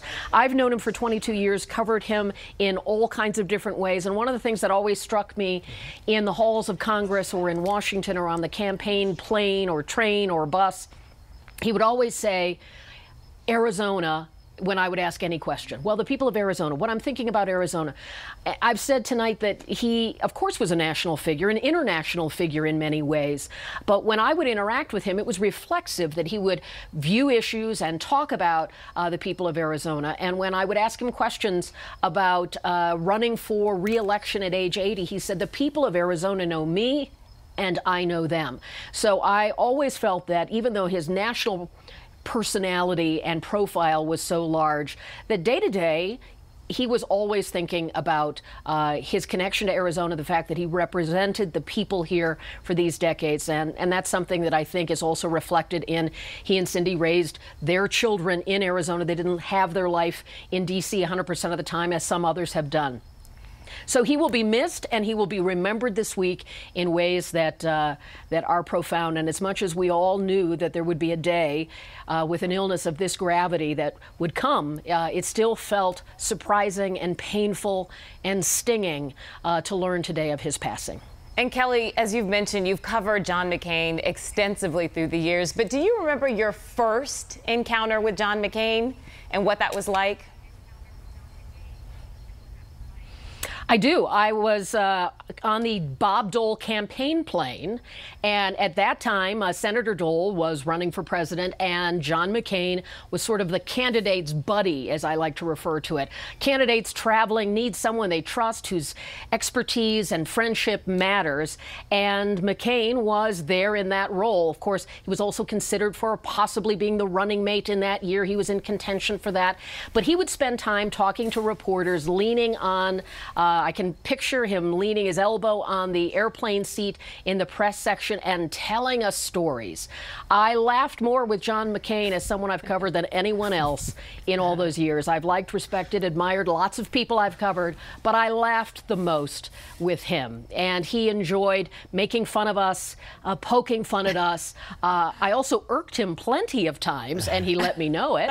But there was such a friendly mutual respect. He appreciated what reporters do, and he also knew that there were times that we were going to make his life more difficult. But he enjoyed sort of I would call it the show of politics, that it should be fun, it should be joyful. It is important and difficult, but there was a way for him to sort of bridge that gap. So I first met him when he was the candidate buddy, and he was sort of also, I think, doing a little testing of what were reporters thinking that he could then share with Senator Dole. I'm so struck that Senator Dole, who's well into his 90s now, has survived his friend, John McCain. A World War II veteran has outlived John McCain. That is something I don't think any of us really thought would happen. Kelly, this is Bram Resnick, but there was another side to John McCain during that race. It was the loyalty. He stayed with Bob Dole to the very end of a case that was doomed, that was destined to lose, and he knew it. What was that like? I think that is something that we then saw that it was something he needed as a candidate. And we saw Lindsey Graham always being on the trail with John McCain in 2000 and in 2008. Loyalty mattered to John McCain, and the deep respect, of course, between McCain, the Navy pilot, and the service record of Bob Dole, who was injured so severely when he was fighting in Italy in World War II. They had that bond. And of course, Senate Majority Leader Bob Dole had a lot of sway, and there was a friendship there. McCain would, I would think, in many instances, he had relationships that went at times hot and cold. He had a contentious relationship with Mitt Romney when they were fighting for the 2008 nomination. And yet, Mitt Romney had one of the most eloquent statements about John McCain's passing, and they forged a great friendship. And I was back here in Arizona when John McCain was running for re-election, and Mitt Romney came and campaigned with him. One of the things, I live in the Washington, D.C. area. I'm a Midwesterner, but I have spent more time in Arizona because of John McCain. Countless weekends and trips here that have been a rich part of my life. And he has always been someone who valued loyalty. And I think part of our relationship is I would always show up for a John McCain event in Arizona if there was a good story attached to it. So that loyalty was important, and that's why you have friends in both parties. Did he aggravate and annoy and challenge some of his colleagues and others in politics? Sure. And certainly the Republican Party in Arizona and John McCain, in some ways, have not always been on the same page. You're living all of that. You know those details. But John McCain, also, I think when you have a long illness like this, people begin to reflect on the things that stand out most, and some of the things that are the day-to-day rough elbows of politics and public life sort of recede. All right, NBC's Kelly O'Donnell with us from Sedona. Kelly, thanks. We'll look forward to your coverage in the coming days on the passing of Arizona's John McCain. Good to be with you. All right, thanks, Kelly.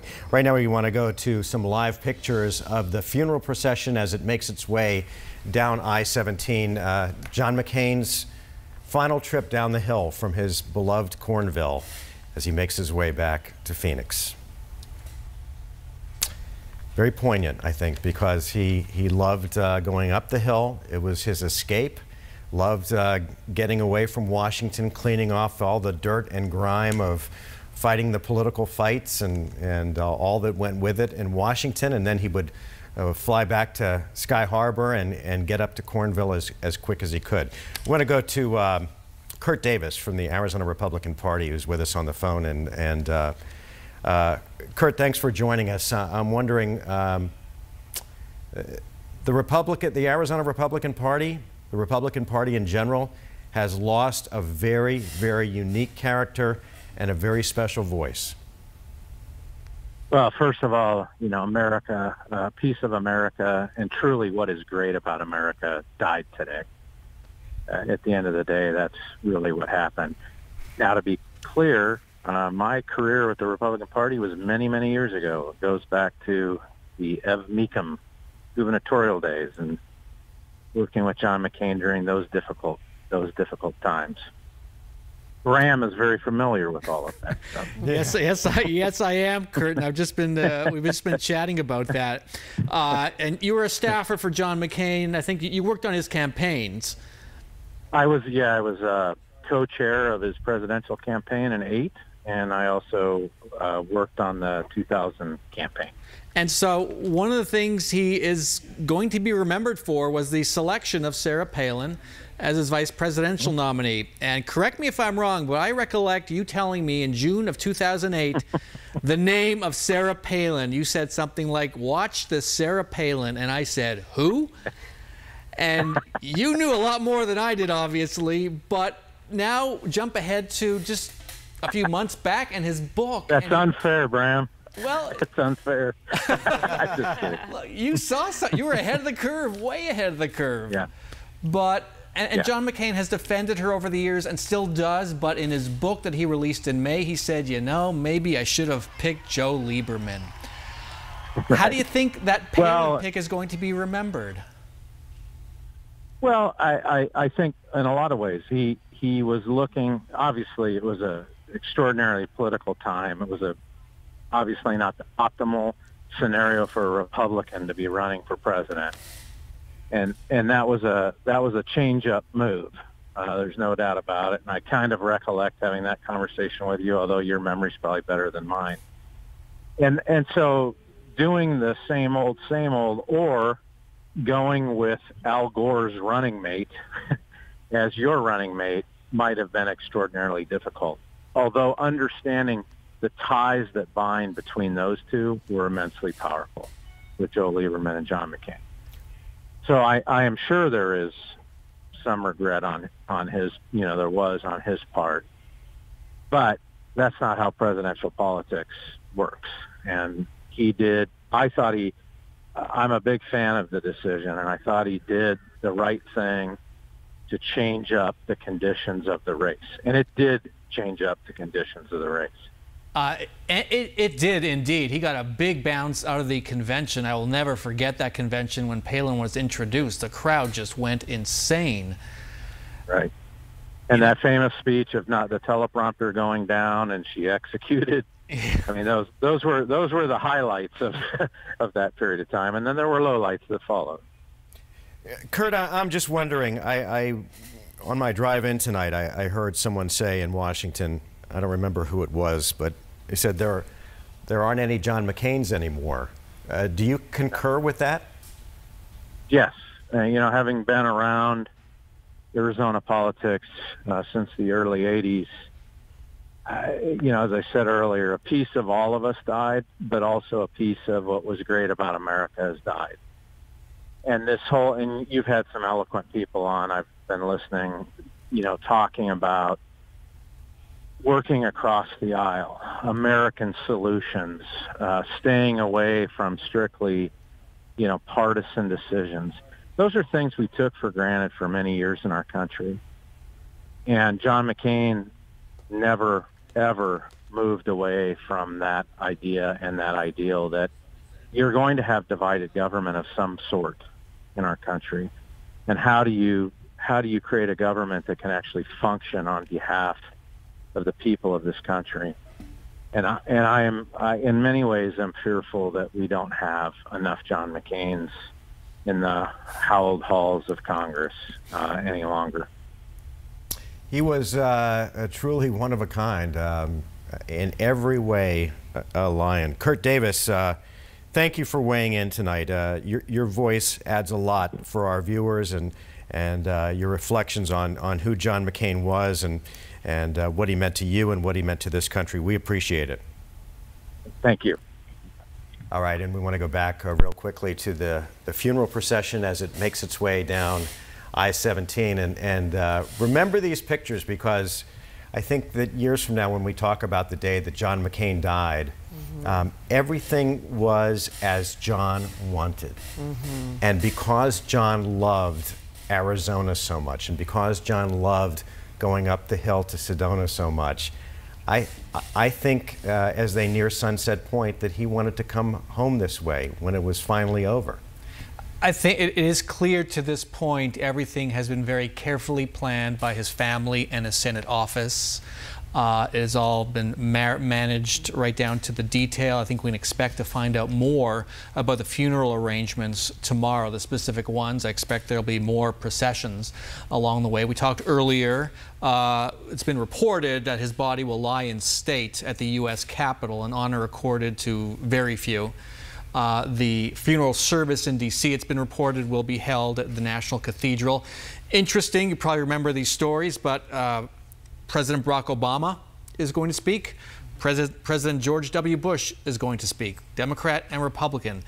Donald Trump apparently will not be speaking there. And this, you know, in keeping with McCain and who he was, this could be the last great bipartisan moment for our country, or a bipartisan break. And we all know about his great friendship with Joe Biden, another dyed-in-the-wool Democrat who they formed a bond that was incredible. And interesting enough, Joe Biden's son also had the same form of brain cancer and passed away from that as John McCain. So that's another kind of personal tie that they have to each other. I'm being told we have to head to break, but before we go, Bram, Chuck Schumer. Yeah, we want to get this out there. So it's funny, we keep talking about Democrats and John McCain, and I know that rankles a lot of Republicans. Well, I'm sorry, I know it does, but you reach across the aisle, maybe Washington functions better. A bit of news. CNN's reporting that Senator Chuck Schumer, Democrat of New York, is going to move to rename the Russell Office Building, Senate Office Building in Washington. It houses the senator's offices after John McCain.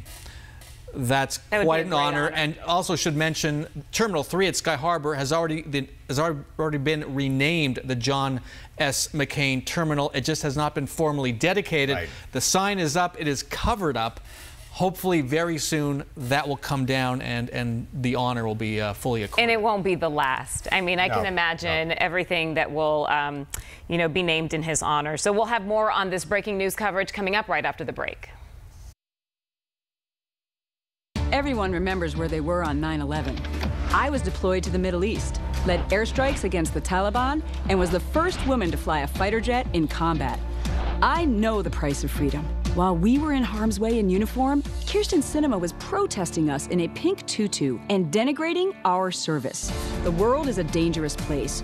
We need strong leaders who understand the threat and respect our troops. Kyrsten Sinema fails the test. I'm Martha McSally, and I approve this message. Attention! Upgrading your bathtub to a shower system can prevent fall-related injuries. Eliminating an old bathtub for a walk-in shower can greatly increase bathroom safety. Introducing a new Kohler shower that fits directly into your existing tub space. Trust your Kohler project to America's #1 remodeling company, Dream Style Remodeling. Save 20% off a Kohler shower system with 12 months no money down, no payments, and no interest. Call the number on screen or visit DreamStyleShowers.com for this exclusive offer.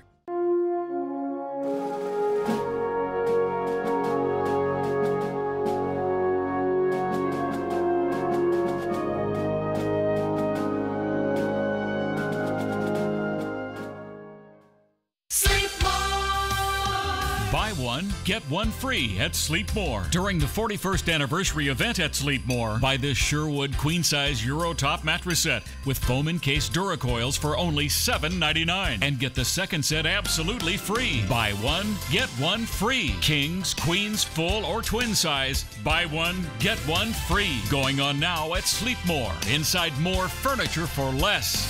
Sleep More mattresses for less. Okay, we're going to talk about cars today. If you were going to design your perfect car, which 3 features would you choose? Safety with the kids. Fuel efficiency. Affordable price. My dream car would have all of these things. What if I told you that there was a car that did have everything? Seriously? Okay. This is the Chevy Cruze. Go Chevy. Current qualified GM lessees can get $3,750 total cash allowance on most Cruze and Malibu models when you purchase. Find new roads at your local Chevy dealer. Another pair of satisfied emotions. Looks to me like elation and maybe some amazement. It's part of the Honda Summer Spectacular Event experience. You could say satisfaction comes standard here, just like the Honda Accord comes standard with a luxurious, roomy interior. All at the Honda Summer Spectacular Event. We see it all the time. Hurry in to your local Honda dealer, because the Honda Summer Spectacular Event ends soon.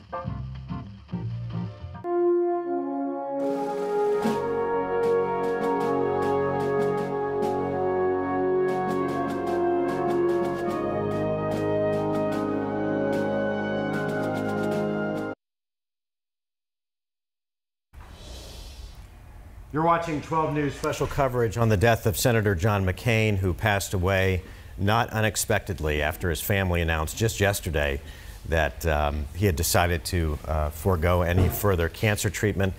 What you're looking at is the hearse carrying the body of Senator John McCain, making its way down the hill from the Sedona area back towards the valley.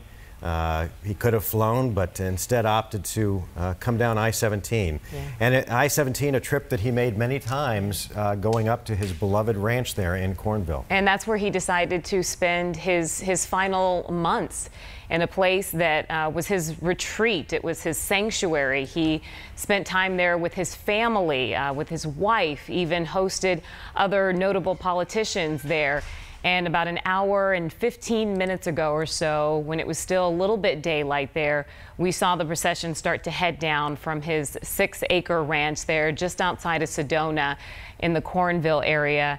And it was his hearse escorted there by, as you can see, law enforcement.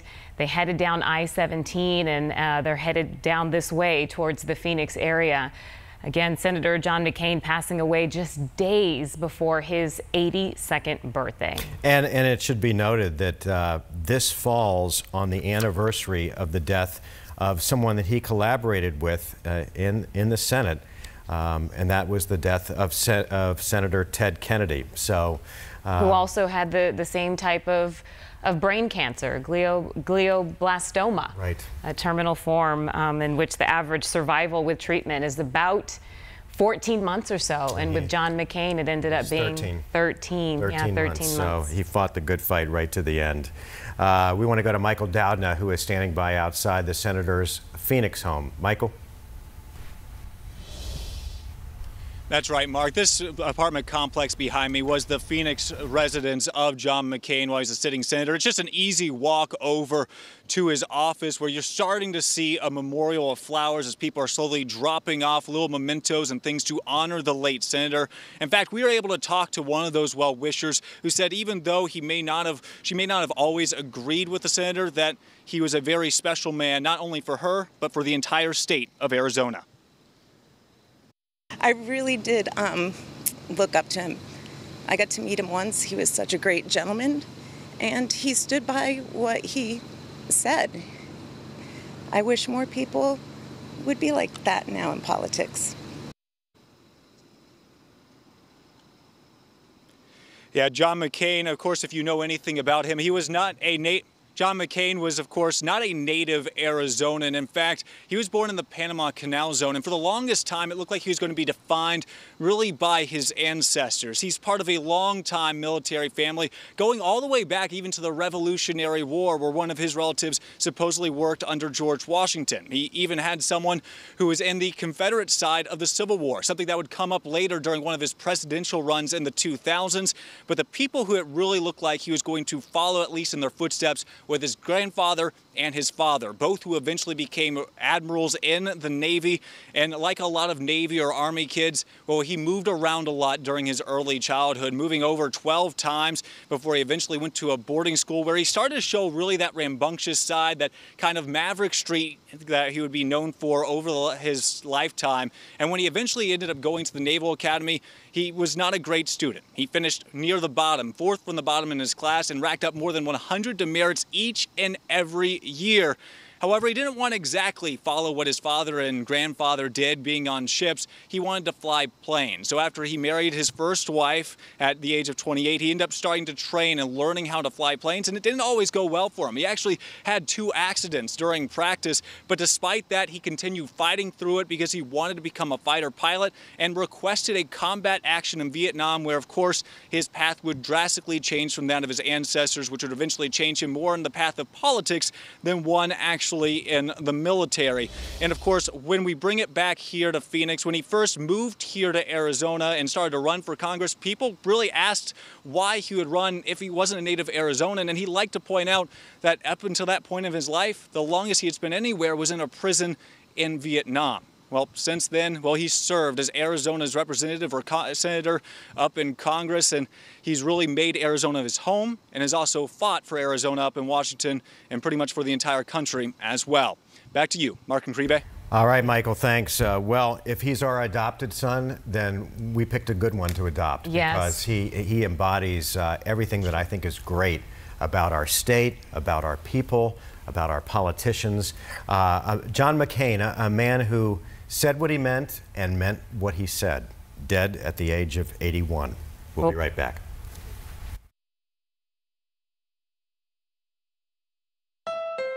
Imagine experiencing this level of wow, this heightened state of car buying bliss. These feelings are not uncommon at the Honda Summer Spectacular event, where you could get a great deal on the Honda Pilot with seating for up to 8.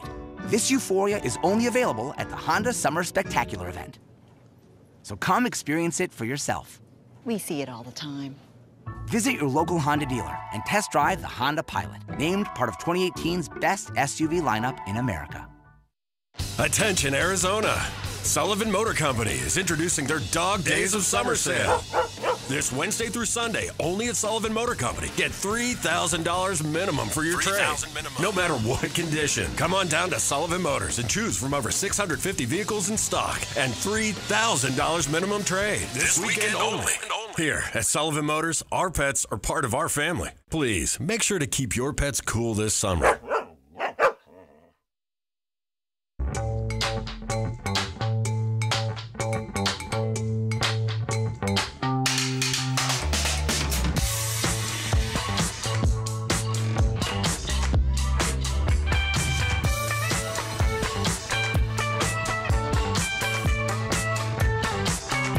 There's a lot of Volkswagen in every Volkswagen. During Volkswagen Smile and Drive Days, you can lease a value-packed 2019 Jetta S for just $179 a month. My father passed his truck down to me. That's the same thing I want to do with you. It's an emotional thing to watch a child grow up, and especially get behind the wheel. I want to keep, stacking up the memories and the miles and the years. He's going to get mine, but I'm going to get a new one. When it's time for your old Chevy truck to become their new Chevy truck, there's Truck Month.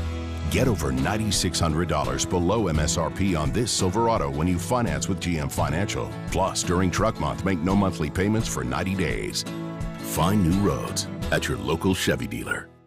Employee of the Year, Anna.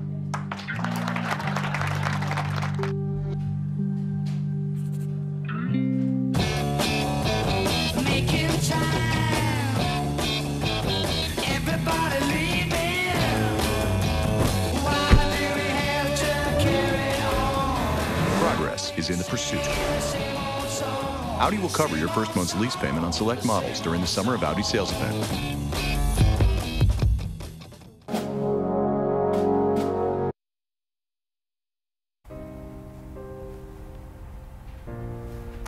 And welcome back, everyone. We continue our breaking news coverage of the passing of Senator John McCain at the age of 81.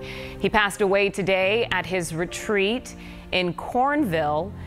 We have some images of the procession right now. You can see it live there from Sky 12. His hearse being escorted by law enforcement as he has its way down I-17 towards the Phoenix area. This has been going on for about the last hour and a half or so. So, of course, a man who served our state, served our country, put Arizona on the national map. He was a senator for more than 3 decades, running for president twice. And today he has passed just a couple of days before his 82nd birthday. And not surprising, but still a very bitter pill for many of us who knew him, who followed him, who covered him politically. He had many friends. He had his detractors, but for the most part, I think people will remember John McCain fondly. Let's go back to our coverage in Cornville, Arizona, right outside of his ranch. That's where Joe Dana is standing by. Yeah, Mark, you can't see it. The moon is casting a glow over this area, this kind of dark corner of Arizona that is somewhat isolated. There's not a street light in sight. This is where Senator McCain and his family love to go to relax and to find a little bit of peace. It was a weekend getaway of sorts, but for Senator McCain, in the last year, it has been his final refuge. The Cabin Resort is about a 2-hour drive up to 17, situated here just south of Sedona. It sits along the banks of the Oak Creek. We heard Kelly O'Donnell mentioning that Senator McCain liked to say he looked forward to going wading, W-A-D-I-N-G, wade. That was a way to relax for him. This area was recently featured in HBO, a documentary about McCain, so we have some really incredible images of it. It's where John and Cindy recently hosted 2 other prominent senators, Joe Lieberman and Lindsey Graham. That was actually about a year ago after the senator was diagnosed. Of course, we've been talking about John McCain's friendship with them.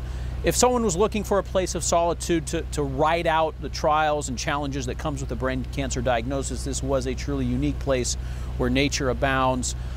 For the McCains, this is also a reserve of memories. It's where the senator has talked in the past about having those family barbecues. He loved to cook up the ribs.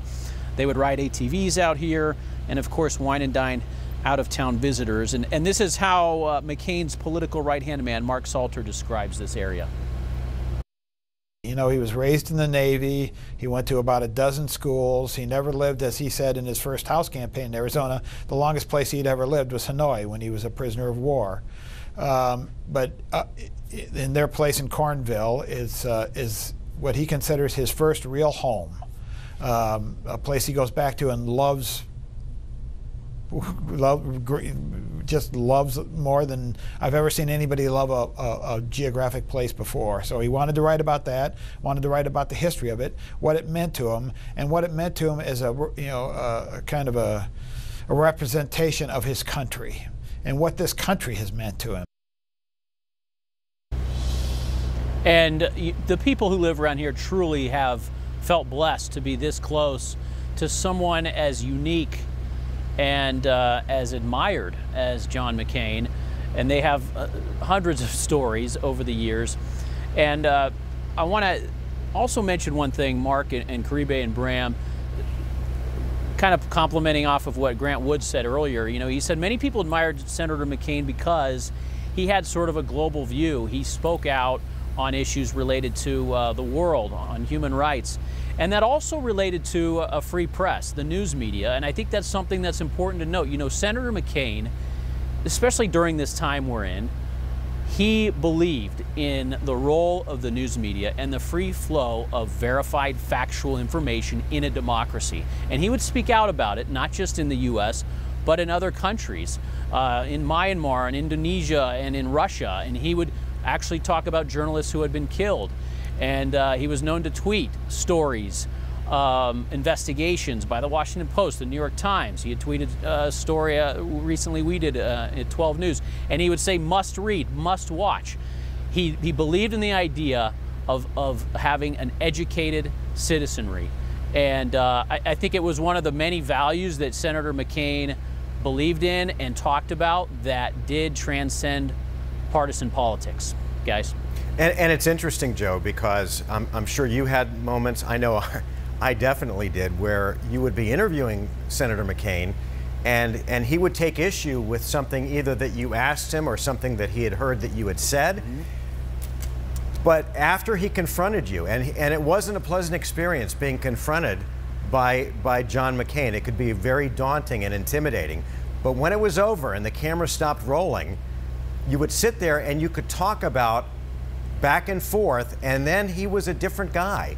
So I think your point is a good one in that he understood the importance of what we did as a free press, and obviously that we had to ask him questions that sometime he would object to. But when the cameras stopped and the lights were turned off, he got it. Yep. He clashed with reporters famously a year and a half ago when there was all this rhetoric about the news media, which continues today. He told a specific newspaper reporter, he said, I can't stand you. You did this story last week. He used some colorful language, but then he said, but you know what? I respect you, and I respect the heck out of what you are doing every day. He knew the importance of the First Amendment and the free flow, again, the free flow of information in an educated citizenry. And maybe it goes back to his boxing days, but John McCain loved the give and take with the media. He loved a good fight, but again, he understood, he got it, he knew that we had a job to do and he had a job to do, and so you'd go toe-to-toe with him for the round of the fight, the bell would ring, and then you'd shake hands and come back another day and fight again. So that was part, for sure, of who John McCain was. Caribe, you were talking about, Joe, by the way, thank you. We'll come back to you in a few minutes. You were talking a few minutes ago about the HBO documentary, For Whom the Bell Tolls, and the unprecedented access they had, because honestly, Senator McCain's family had walled off most of the media since the cancer diagnosis, but they gave HBO documentary films, and they make some great documentaries, unprecedented access. Yeah, it does, and it really gives you an insight into what they were feeling when the diagnosis came down, and John McCain talks about how, you know, he's telling the doctors, like, just tell me. Right. You know, just tell me what it is. And you know, they talked about how a lot of people, when they get these diagnoses for a terminal cancer, they don't really want to hear the truth. And again, John McCain taking things head on was just like, just tell me. And so you get a sense of just how the family reacts to it. His daughter, Meghan McCain, who we know they were very close. She was a host on ABC The View. And I'm actually looking at a article in People magazine, and it says, it's titled, "My Dad's the Greatest Man That I'll Ever Know." And there's pictures here from when they were together in Sedona last summer. And of course, you know, he really kind of moved out of the public eye since about December or so. And really the only images we were able to see were things that Meghan would occasionally tweet out or put on Instagram, and a few photos maybe that his wife had posted. But I remember when we saw this picture where the two of them are sitting on a bench and shot they're looking, from behind, shot from behind. You can't see their faces, and that was really special for us to even see, because we hadn't heard from him, we hadn't seen him, nobody knew, you know, how he was doing, what his condition was, and then just to see this photo, I think, was really reassuring for a lot of people to see that he was still able to spend time with his family. And I'm so glad they're reflecting and talking. And he was able to see Meghan get married before he passed. That does my heart good on this night where we're all sad. We want to go to Team 12's Bianca Bono, who has some of the best moments from that HBO documentary. The documentary chronicling the fascinating life of John McCain is 1 hour and 45 minutes long. The top 5, starting with the senator's cancer diagnosis. This is a very vicious disease. Number 5, Senator John McCain's cancer diagnosis. He wanted the truth, no matter how grim. You know, these doctors keep talking to me about people who, if you tell them the truth, then they just give up and die, that you really want to, and I keep saying to them, just tell me. Just tell me. That's all I want to know. At number 4, McCain's first wife, Carol, and daughter, Sydney, opening up about the divorce. He was looking for a way to be young again, and that was the end of that. I was pretty much blindsided. It caused quite a rift within the family. McCain has made mistakes, and he's the first to admit them. Coming in at number 3, McCain speaking candidly about his controversial involvement with Charles Keating and decision to select Sarah Palin as his running mate. Joe Lieberman is my best friend. We should take him. But I was persuaded by my political advisors that it would be harmful. And that was another mistake. that I made. Number 2, in the eyes of political allies and former competitors, McCain is considered one of the most esteemed lawmakers in American history. He could not have been more generous about wishing my administration well. And topping our list, McCain's core values guiding his political life. Nothing is better than the story of someone who sacrifices for causes greater than themselves. And the title of the documentary, For Whom the Bell Tolls, is a nod to McCain's favorite book. Now, the film steering clear of McCain's foe, President Trump. There is no mention of him. We're in the Alert Center. Bianca Bono, 12 News. It's such a beautiful documentary. If you haven't seen it, oh, it's well worth watching. It's well worth watching. And I defy you not to cry when you see it. Our hearts are all a little bit heavy tonight. Earlier in our broadcast, if you were with us, and by the way, if you're just getting home tonight, we are marking the passing as of about 4:30 this afternoon of Arizona Senator John McCain, and he loved the Diamondbacks. He was a season ticket holder. Many times you would see during the coverage, they would take shots of him at his seats there behind the Diamondbacks dugout. He posted a lot of pictures. Oh yeah, he would go to spring training every year and kibitz with the players and with the managers. He and Derek Hall, the team president, very good friends. Yeah, so if, the D-backs honoring him tonight. We're going to let you listen to the announcer at the D-backs game. We have some very, very sad news to report. Senator John McCain has passed away at his ranch in Hidden Valley.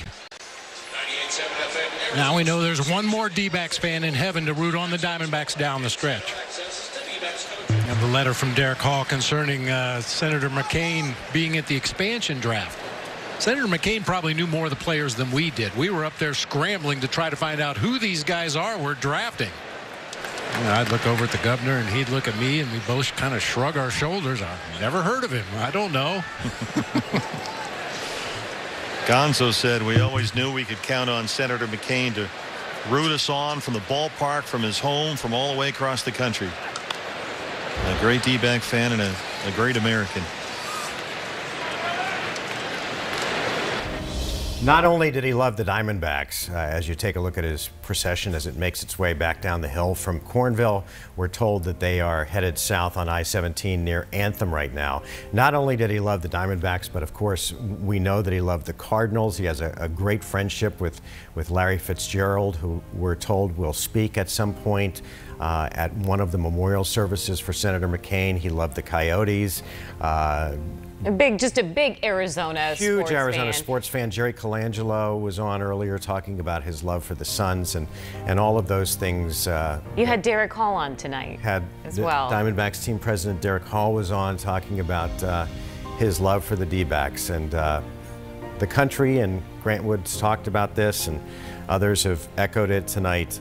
The country has lost a great man, not only a great politician, but just a great, great man. We'll be right back.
Summer is the time to get out and go. But before you do, get in to the Hyundai Epic Summer Sales Event. With next year's models on their way, it's your chance to get an amazing deal on a 2018 Hyundai and the peace of mind of America's best warranty.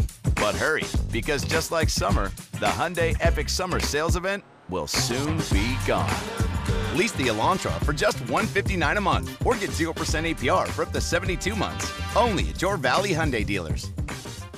It's all new and on sale. This weekend, the Labor Day sale at More Furniture for Less. All new bedrooms, living rooms, and dining rooms on sale. The new styles for your home are in stock and on sale. Get our guaranteed lowest prices on bedrooms, living rooms, and dining rooms, all marked down. The huge Labor Day sale. This weekend at More Furniture for Less. At all Phoenix locations, including our newest, now open in Gilbert and Avondale. Working at an amusement park, it's always on your feet. He's trying not to tell me, but I can see it, that he is in real pain. I just couldn't take it, but I didn't have a choice. I watched the TV commercial. That's how I found Good Feet. I just couldn't believe that putting these arch supports in made that much of a difference that quickly. Now he comes home happy, he's smiling. I could do my job and I could take care of my family. I know what my tomorrow's gonna be, and it's gonna be positive and it's gonna be pain-free.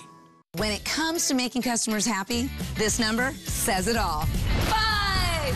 As in 5-star reviews. AutoNation has over 250,000 online. That's a lot of happy customers who got great prices like this. Right now, drive a brand new 2018 Honda Accord LX, only $219 a month. That's the innovative new Accord, just $219 a month. At AutoNation Honda. Meep, meep. Be our next star.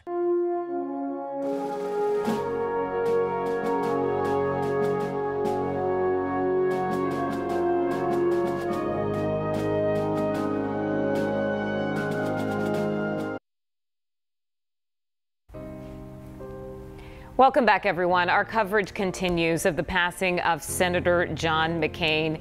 Yesterday, we got news from John McCain's family that they would be ending treatment for his brain cancer, glioblastoma. And then today, just a little bit before 5 o'clock, we received word that the senator had indeed passed away. Now, he had been up at his retreat in Cornville here for the last several months to a year or so. And so a small community there, a community that pretty much, it's safe to say, everyone had had some sort of interaction with him at one point or another. A community that adopted John McCain, they knew what they were getting into. Yeah. That John McCain was a high-profile guy, so they would have invasions of media from time to time, and looky-loos who wanted to get a glimpse of the senator.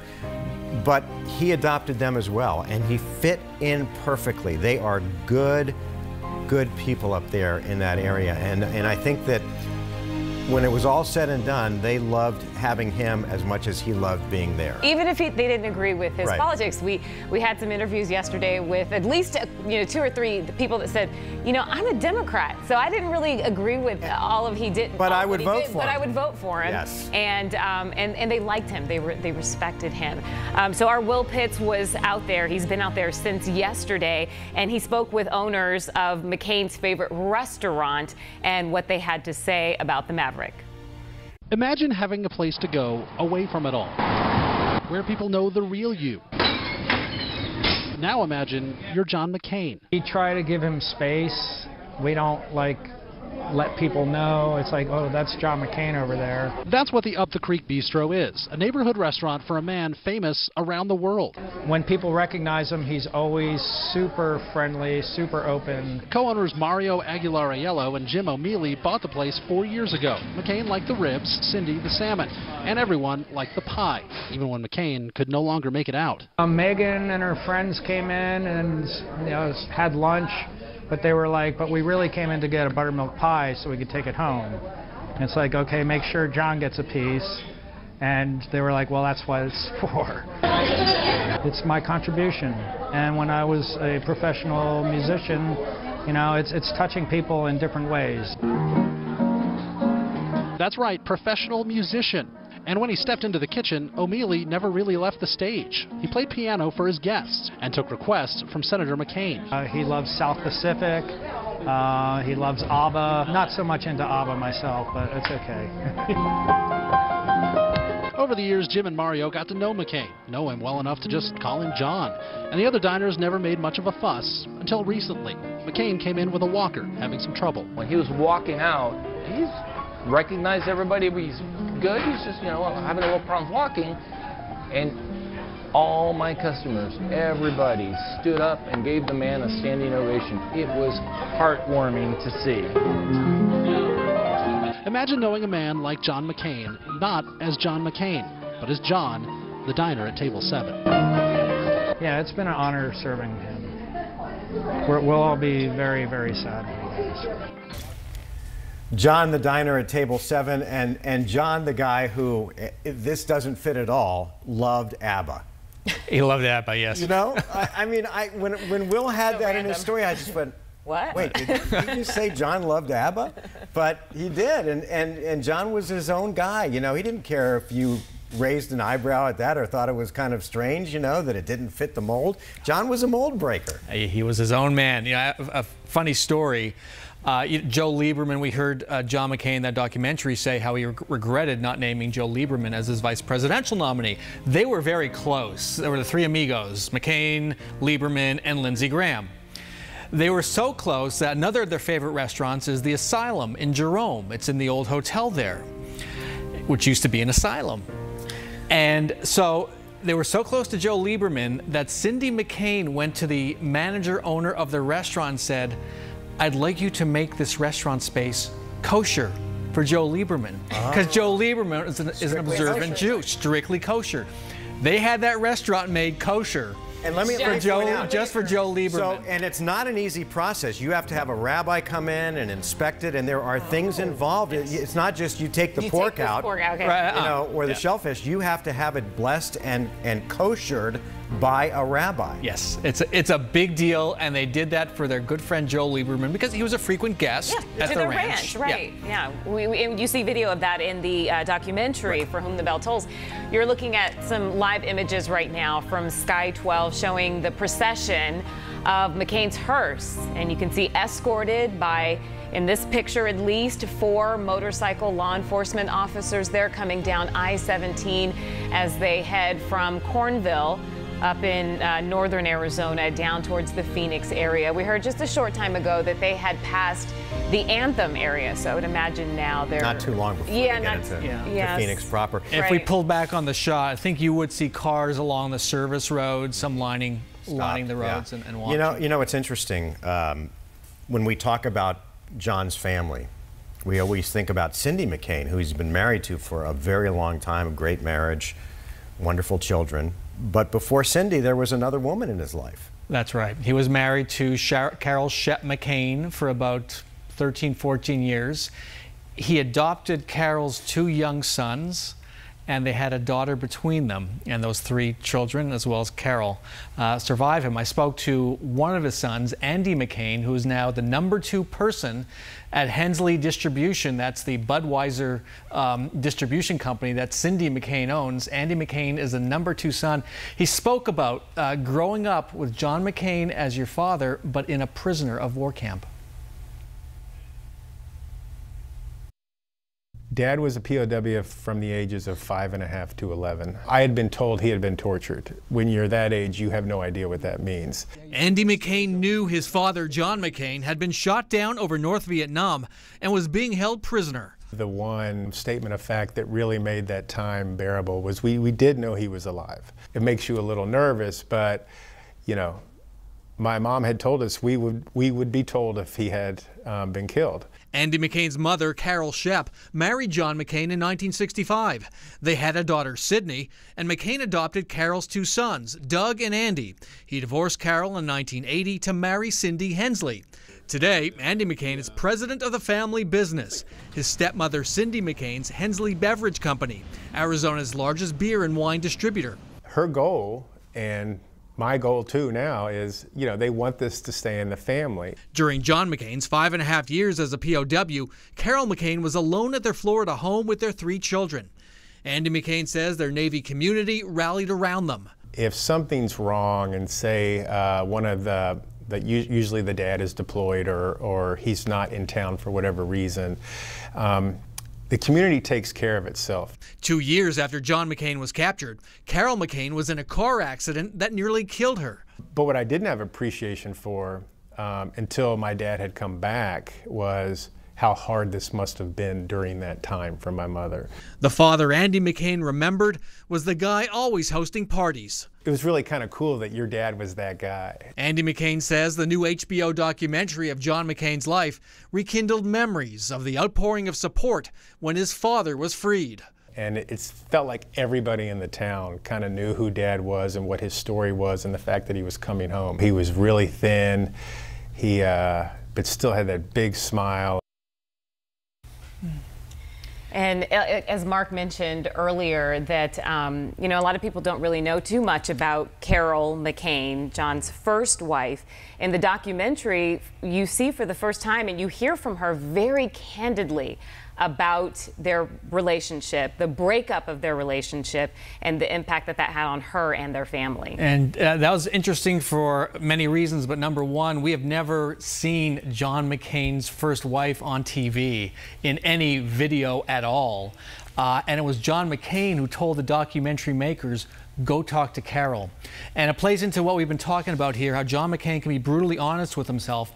And he blamed himself for the breakup of their marriage. Carol, in the documentary, says, you know, I think he just wanted to be 25 again. But McCain admitted he had affairs. He blames himself. He is candid about that. And we just heard from Andy a little bit ago. They have a very comfortable relationship as this blended family. But he owned up to it. McCain owned up to, yes, he did. Hold that thought for a second. I just want to point out to our viewers the procession that started in Cornville a little over an hour ago has now made its way into Phoenix. You're looking at live pictures.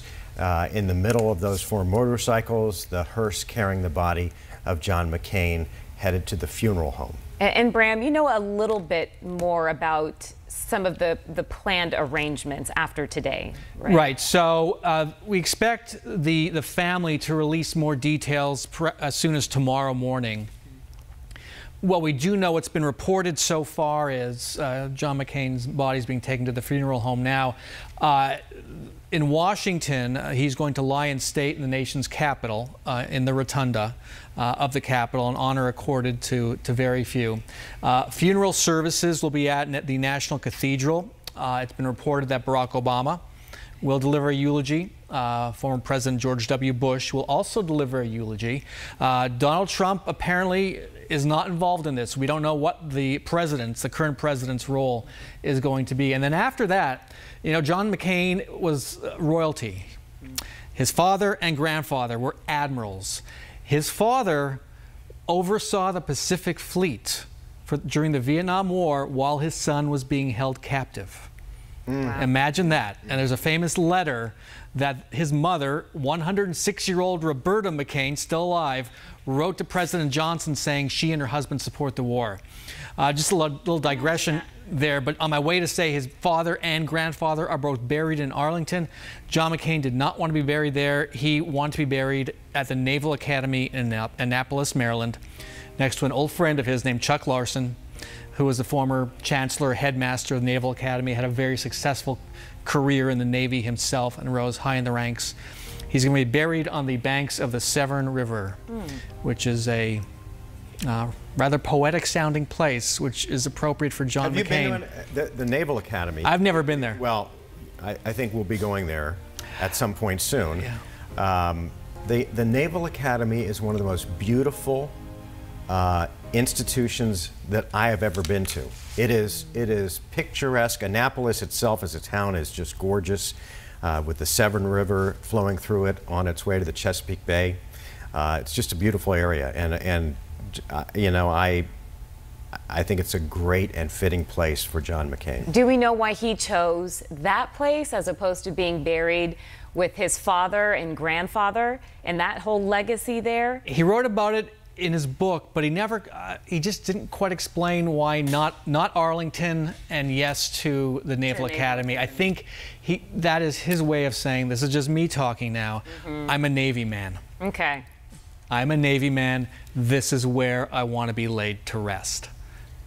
Yeah. Exclusively, you know, next to a friend, and the camaraderie of his Navy friends, you know, last at the end of his days. And it's interesting because you talked about, you know, the Navy royalty he was born into and the fact that his father was commanding the Pacific Fleet. And yet, once his captors knew who he was and how valuable he was, they offered to let him go early. And he refused. He refused, yeah. Let's let folks know the procession has passed Bell and I-17 and Bell Road. And I believe they're headed to a mortuary on Bethany Home Road, so they might be making a turn off there if you'd like to salute the procession as it goes by. Well, I take that back.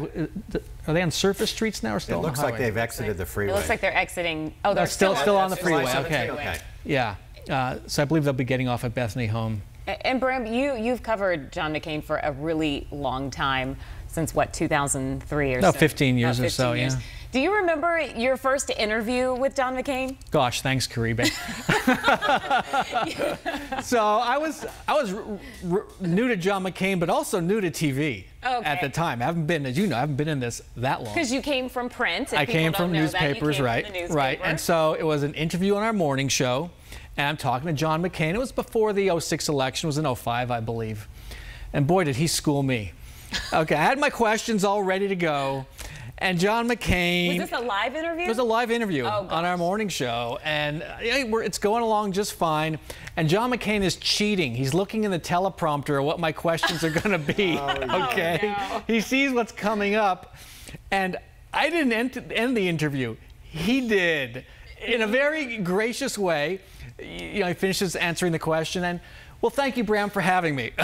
and you knew at that point that was it, yeah. I could see what he was doing. A very good lesson for somebody new to TV. Did that change the way you approached him the next time? Totally. We've had dozens of interviews over the years. You know, I think you heard Kelly O'Donnell say it. Some very pleasant, and others not so pleasant. And that's John I'll point McCain. out, when you have a not so pleasant interview with John McCain, it's something you remember for the rest of your career.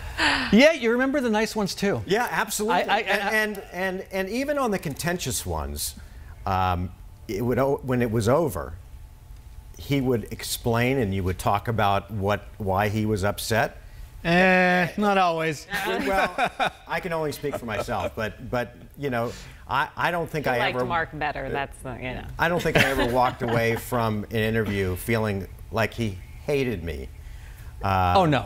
It was on to the next interview, on to the next day. Yes, he just moved on, and that was it. Yeah, and, you know, we're talking about some lighter moments of John McCain and some of the interactions that you two had with him, but we're also showing our viewers the procession that is happening right now. This is John McCain's hearse that is being led to a mortuary, we think somewhere near Bethany Home Road, being escorted there by 4 officers on motorcycle. You don't see much traffic in front or behind them, but we're also being told that there are people now that are waiting on the overpass as this motorcade moves through. This is You're at looking at I-17 in Glendale. And you know, Bram, you had said this earlier that you know, wouldn't doubt it if people were, you know, when they found out that he was leaving the resort, not the resort, the ranch, his ranch in Sedona, and heading down towards Phoenix. You said you thought people would start to come out and line the streets and try to pay their respects. And I think there will be many more opportunities in the coming days. This is going to be one of the largest funerals we've seen here.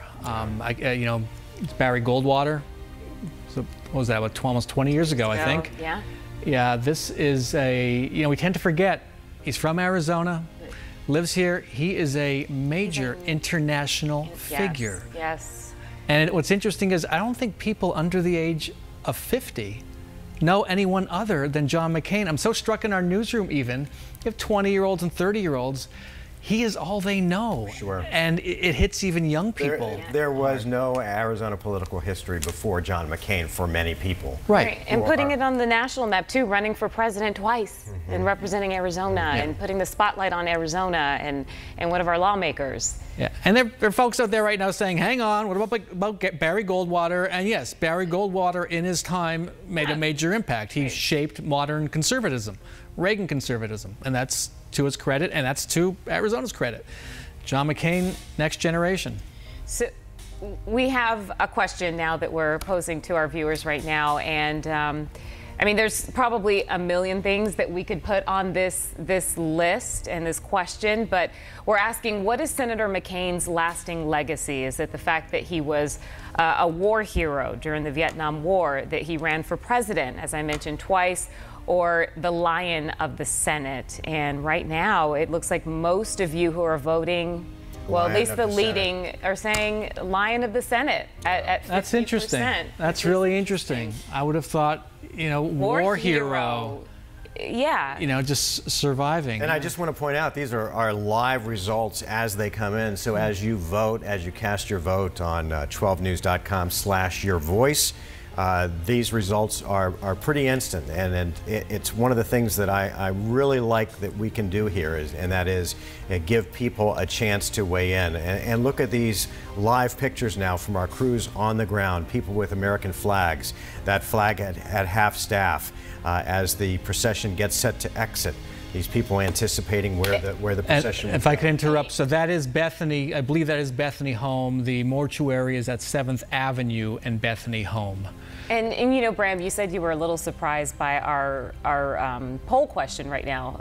You know, a majority saying Lion of the Senate. I'm kind of not, just because how outspoken John McCain has been, especially against our president. So that doesn't really surprise me that people are maybe leaning more towards that and something more recent. And any second now, you're going to see the hearse coming by, because I've seen the motorcycle officers which were leading that procession, and so any moment now we should see the black hearse that's carrying the body of Senator John McCain home for the final time.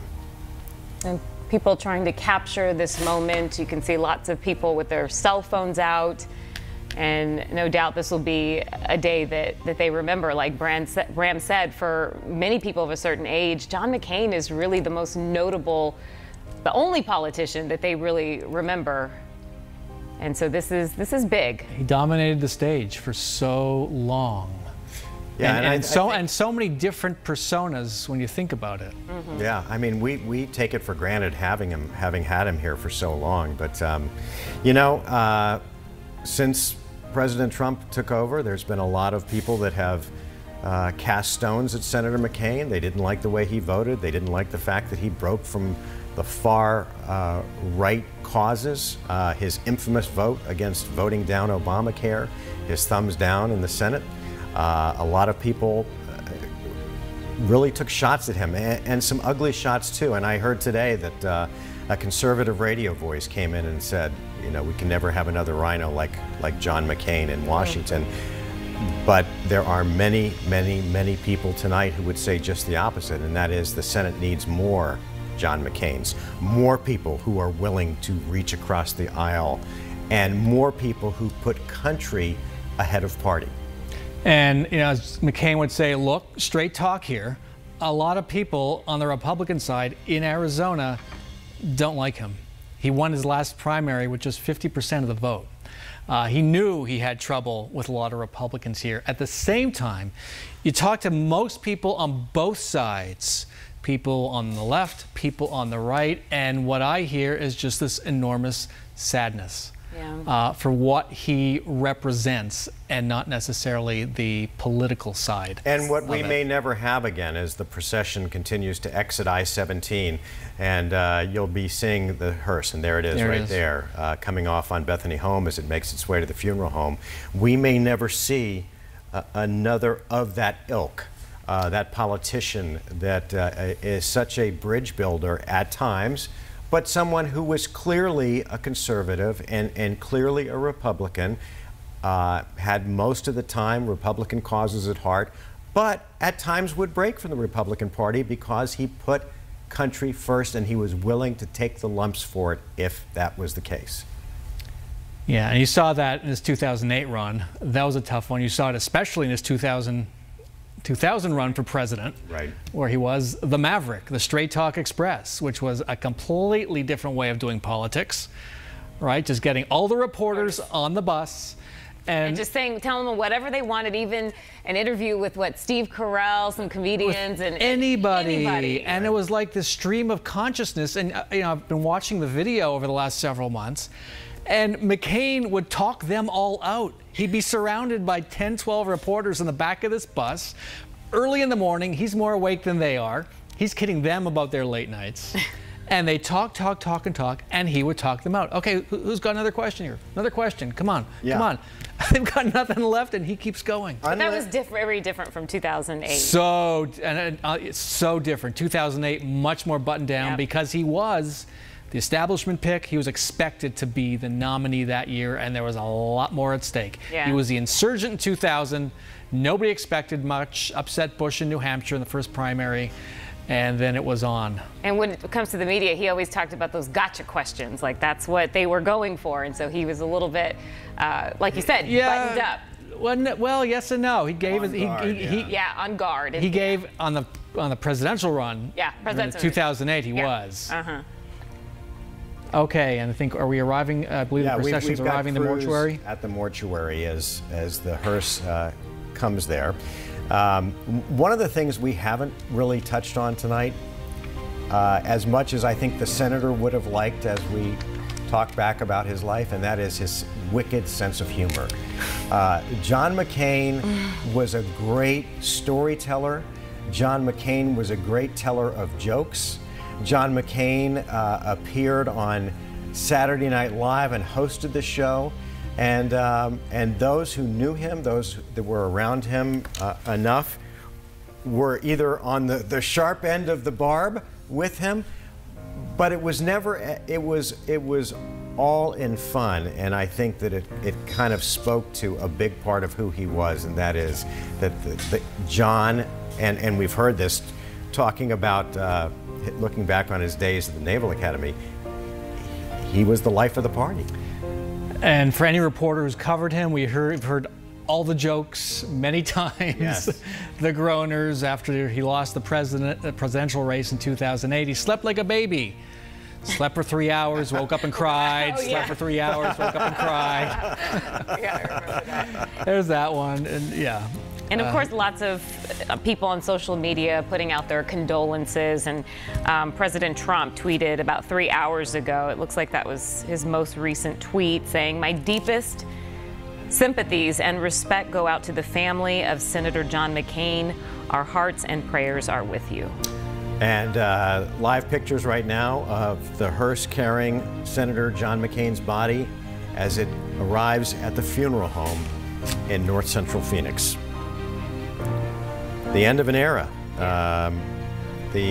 Truly, I mean, people are going to say that over and over and over again, but and you see the crowd. Look at the crowds. There. The nice crowds crowd, are growing, and as people get word of this, you know, it's a weekend. A lot of folks were probably, you know, out enjoying their weekend, getting the news, man saluting, and now they're showing up. They're showing up to be the first to pay their respects to Senator John McCain, as he is now inside of a hearse.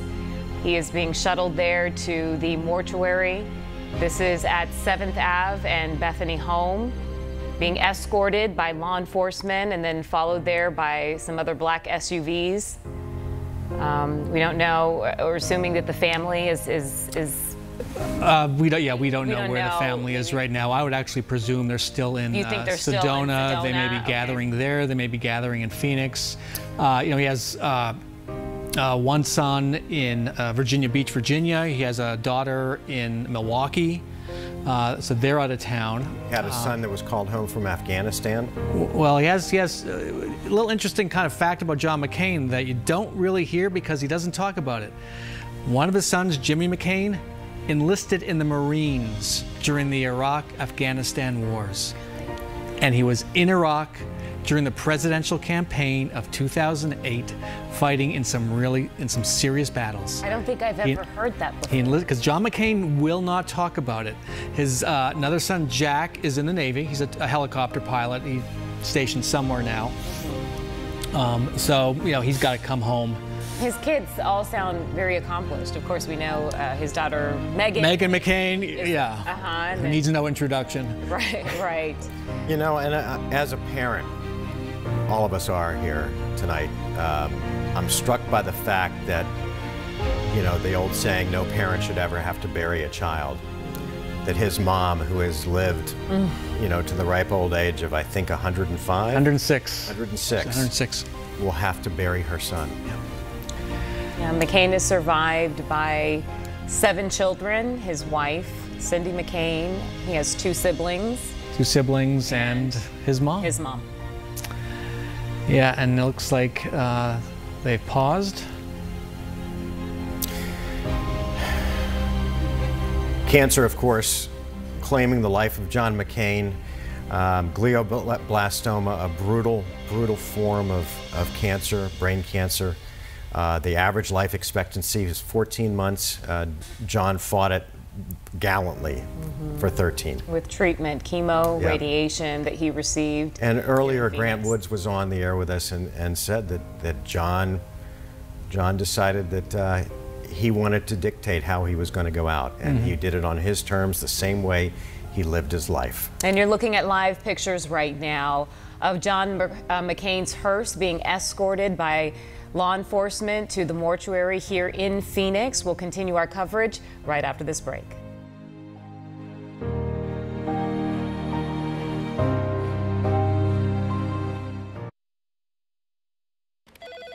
Haven't been playing golf this year. I'm sorry about that.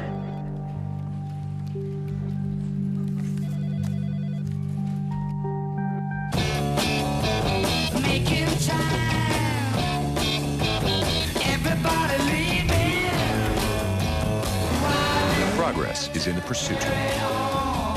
Audi will cover your first month's lease payment on select models during the Summer of Audi sales event. Here's your Buick, sir. Actually, that's my Buick. Your Buick doesn't have a roof rack. This is my Buick. How are we gonna fit in your mom's Buick? Easy. I like that new Buick. Me too. I was actually talking about that Buick. I knew that. Did you? Buick's fresh new lineup is full of surprises. Get 18% below MSRP on most 2018 Encore models when you finance through GM Financial. That's around $4,700 below MSRP on this Encore Preferred. Welcome to Quick Trip. Need a dog sitter? Need a hand? Need your wallet? Need some help? Need a slice? Need some roller therapy? Need an extra large? Woo! Need me to get that spider out of your car? I'm not going in there. Yeah, that actually happened. If you need it, we have it. QT, more than a gas station. Denali, a badge of honor for the relentless, who never tire of striving for the best. This is your invitation to upgrade. The GMC Denali Invitation, going on now. Visit your GMC dealer today. Get these offers on select 2018 GMC Denali models when you finance through GM Financial, or get over $10,600 total value on the Sierra 1500 Denali.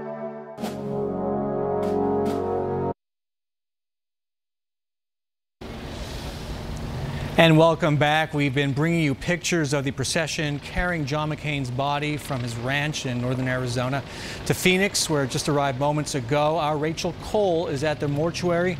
Rachel, what's happening there? Hey, Bram. Well, as you guys have been watching, this motorcade coming all the way down from Sedona, from Cornville specifically, and Mark and Kelly both mentioned it, just a poignant ride into Central Phoenix, where so many people have brought flags and have come to show their support for Senator John McCain as his body makes his way here to Bethany Home and 7th Avenue. And we're talking with Carol and Jeff. They've made their way out here, and you guys only just recently got to Arizona, but showing love for our Arizona Senator tonight. Why is that? He was one of the best. He's the last of a true Gentleman. He's a gentleman and a politician. We don't see that today in politics, and we won't see it again, I'm sure. Probably not. How would you guys describe the senator outside of a role model and a gentleman? A hero? Hero. A true gentleman. Yes.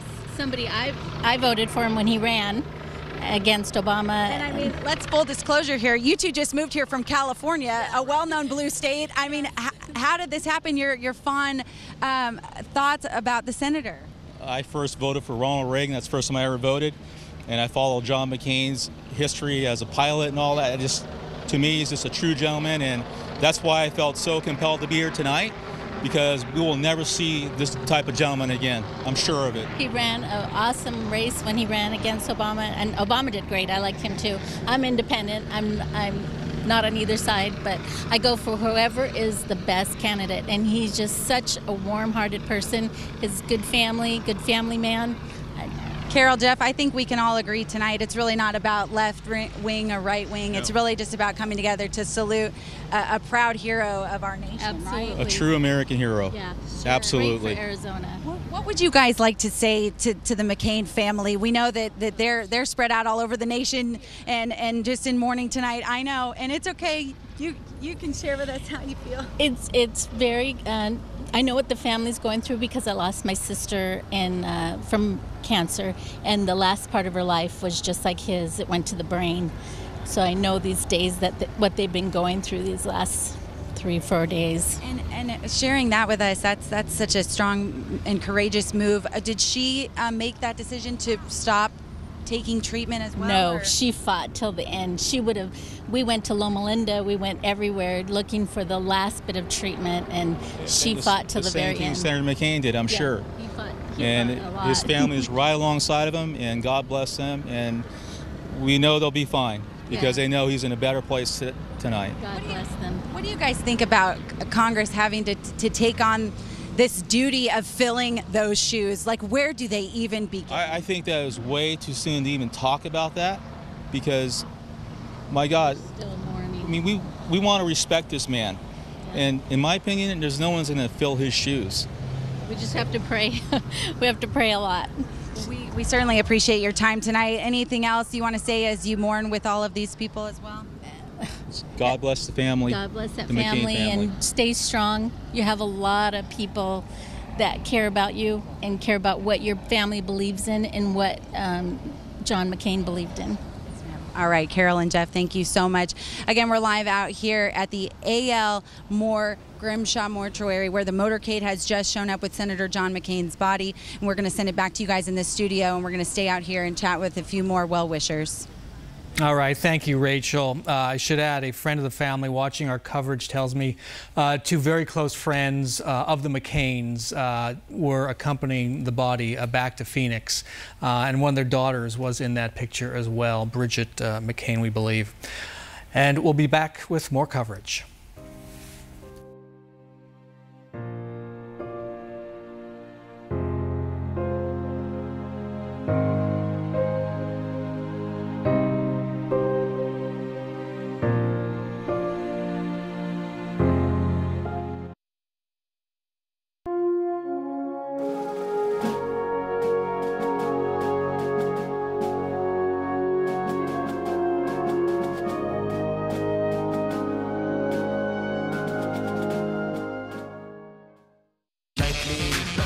Summer's calling. The 2018 XT5 is ready to move. Join us for the Made to Move sales event. Get 0% APR financing for 60 months plus $2,000 down payment assistance when financed through GM Financial on a 2018 XT5. Comfort and style is available to fit any budget at More Furniture for Less. Save 33% off this queen-size reclaimed mansion bed, dresser, mirror, and nightstand. Save 38% off this dual-power reclining sofa. And save 28% off this dining table and 4 chairs. Save even more now at More Furniture for Less showrooms in Casa Grande and all Phoenix locations, including our 2 newest in Gilbert and Avondale.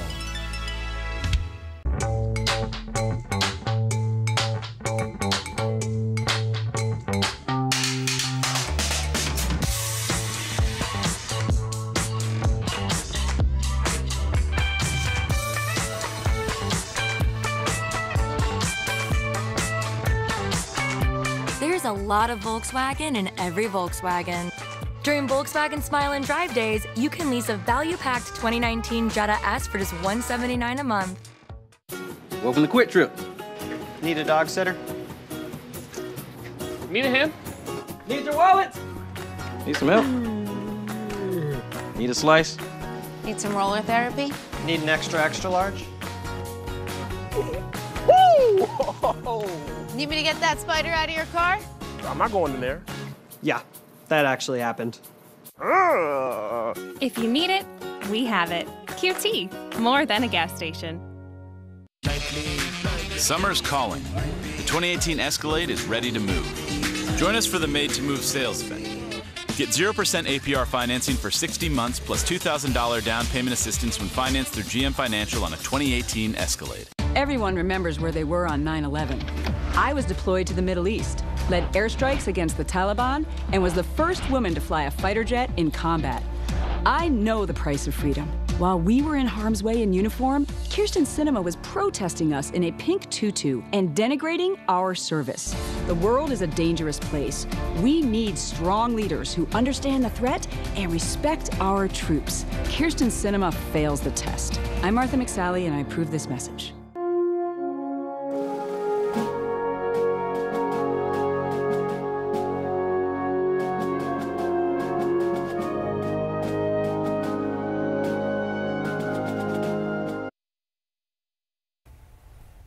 Welcome back to special 12 News coverage on this night where we mark the passing of Senator John McCain, who passed away earlier today. At least we got the official word that he passed at about 4:30 this afternoon.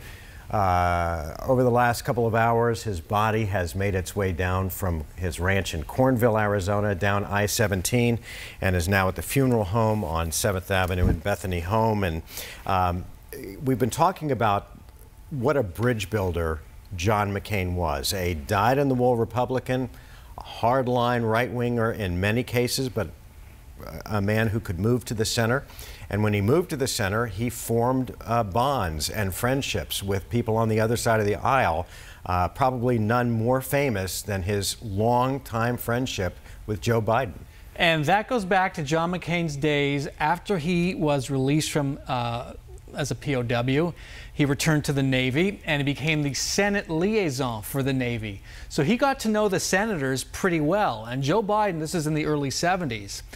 And Joe Biden was a new senator about 74, 75. His family had been in a horrific accident. He lost his wife, he lost a daughter.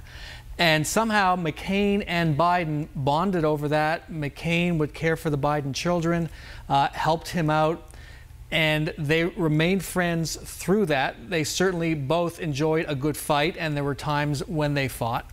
And then fast forward to 2016, when John McCain defeats Democrat Ann Kirkpatrick. And there's a famous scene, which I think we're going to show, of what happened when Joe Biden swore in. Do you solemnly swear that you will support and defend the Constitution of the United States against all enemies, foreign and domestic, that you'll bear true faith and allegiance to the same, that you take this obligation freely without any mental reservations or purpose of evasion, and that you will well and faithfully discharge the duties of the office upon which you're about to enter, so help you God? I have no doubt about it. Thank God you're here, John. I'm so glad you ran again. Thank you. I really am. Thank you. We love you. God, you're here. Thank God you're here, John. We're so happy you ran again. He defeated a Democrat, but Joe Biden knew that moment with this, President Trump coming in. It had to be so special to be sworn in by a good friend. Yes. Not only a fellow politician, but a good friend. And sadly, there's another bond there when it comes to John McCain's diagnosis of glioblastoma, because we know that Joe Biden's son, Beau Biden, also had brain cancer and also passed away as well. And Joe Biden talks about how comforting John's friendship was during those tough final days for Beau, when Joe as a father is fighting these terrible emotions that any father would fight, losing a son to this, and that John and Cindy were there for he and his wife. And now Joe Biden paying it back with Meghan. Right. We've seen them on The View together, and she's spoken of how he's been consoling her, and it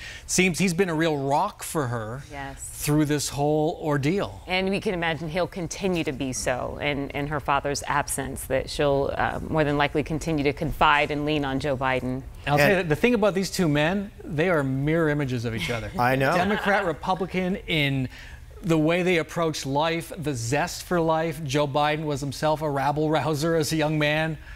Both enjoy a good fight, both passionate both about the lions. side they're on, and both lions. Yes. I mean, really, I mean, the last of a dying breed. Pardon the word dying tonight, but it fits. I mean, you know, two guys that you will not see again for maybe ever, as that one mourner mentioned to Rachel Cole. And how many people, guys, can say that they have, that their legacy not only lives on in the memories and the great work that they did politically, but also on naval ships, at airports, possibly the Senate office building in Washington?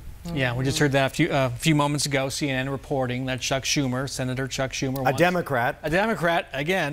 No, not just a Democrat, a far-left Democrat. A New York Democrat wants to rename the Russell Senate office building after John McCain.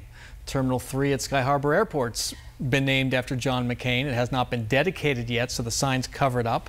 There are sure to be more to come. Yeah, that should be a great honor. And I mean, some might say that maybe it's too soon to start talking about this, but you know, it's something that inevitably will happen, and that is replacing John McCain. And I know Governor Ducey will be tasked with that.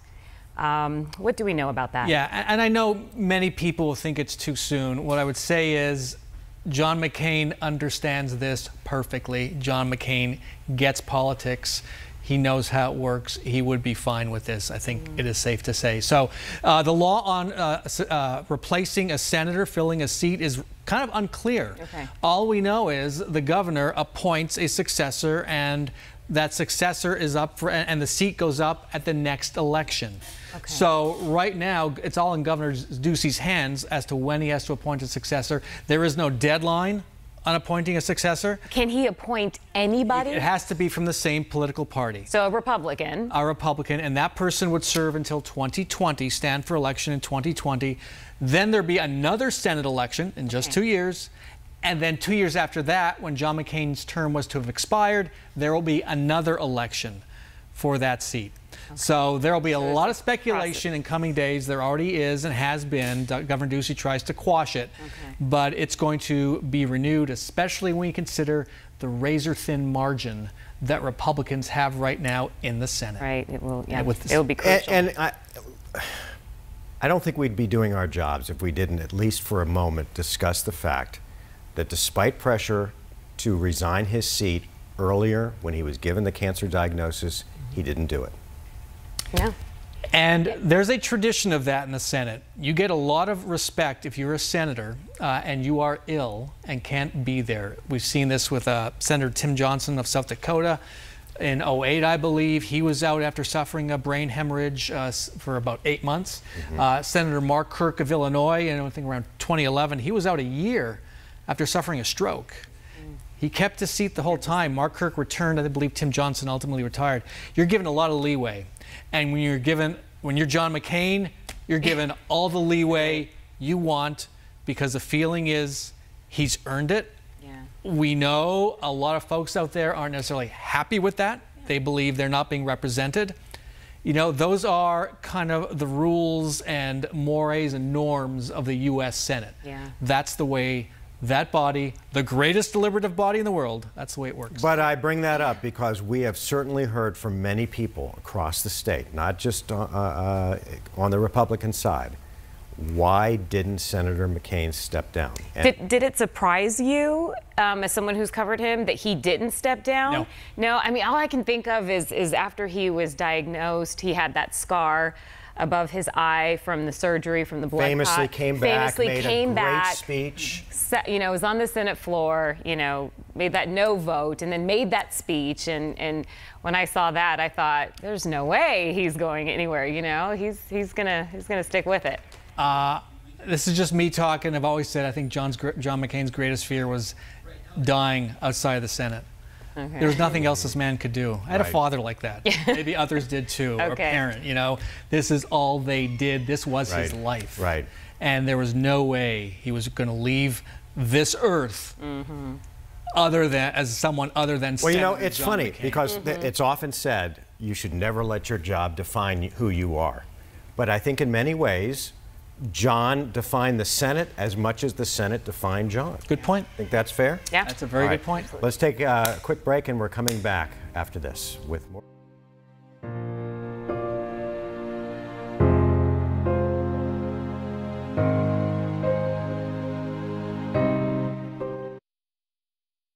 It's one of the most anticipated election seasons in history. Turn to NBC News for expert political coverage. Every single vote really does count. If you get elected to the Senate, would you support an effort like that? In-depth analysis of every race from across the country. This is the district the Democrats think is one of the most flippable in the country. Do you feel like an underdog in this race? To your local 12 News team. Just last week, Doug Ducey's spokesman tweeted. How will it impact you? Join us for complete coverage of Decision 2018. At Mutual of Omaha, we listen only to our customers, not to Wall Street, not to outside shareholders. We listen to you. For over 100 years, it's how we've built honest, compassionate, and lasting relationships. And so, that's how we begin, by listening. To see how we can recommend the insurance that makes sense for you, call 800-88-LISTEN or find an agent at mutualofomaha.com. When it comes to making customers happy, this number says it all. 5! As in 5-star reviews. AutoNation has over 250,000 online. That's a lot of happy customers who got great prices like this. Right now at AutoNation Hyundai, you can drive a brand new 2018 Hyundai Elantra with 0% financing for 72 months plus $1,000 in bonus cash. Only at AutoNation Hyundai. Meep, meep. Be our next star.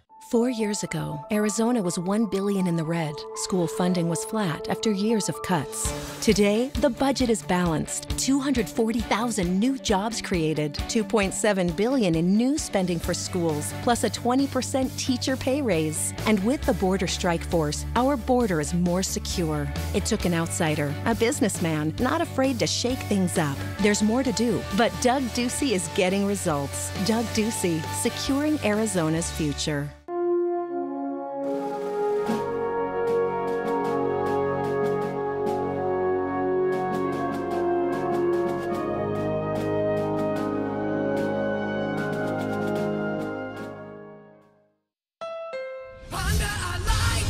All 2018 Accord inventory is on clearance for just $249 a month. During the Honda Summer Spectacular event, get an Accord, the North American car of the year, with tons of standard features. Honda sensing, multi-angle camera, alloy wheels, and a turbocharged engine for less than the competition. Just $249 a month. Or save thousands with 1.9% financing. This week at your Valley.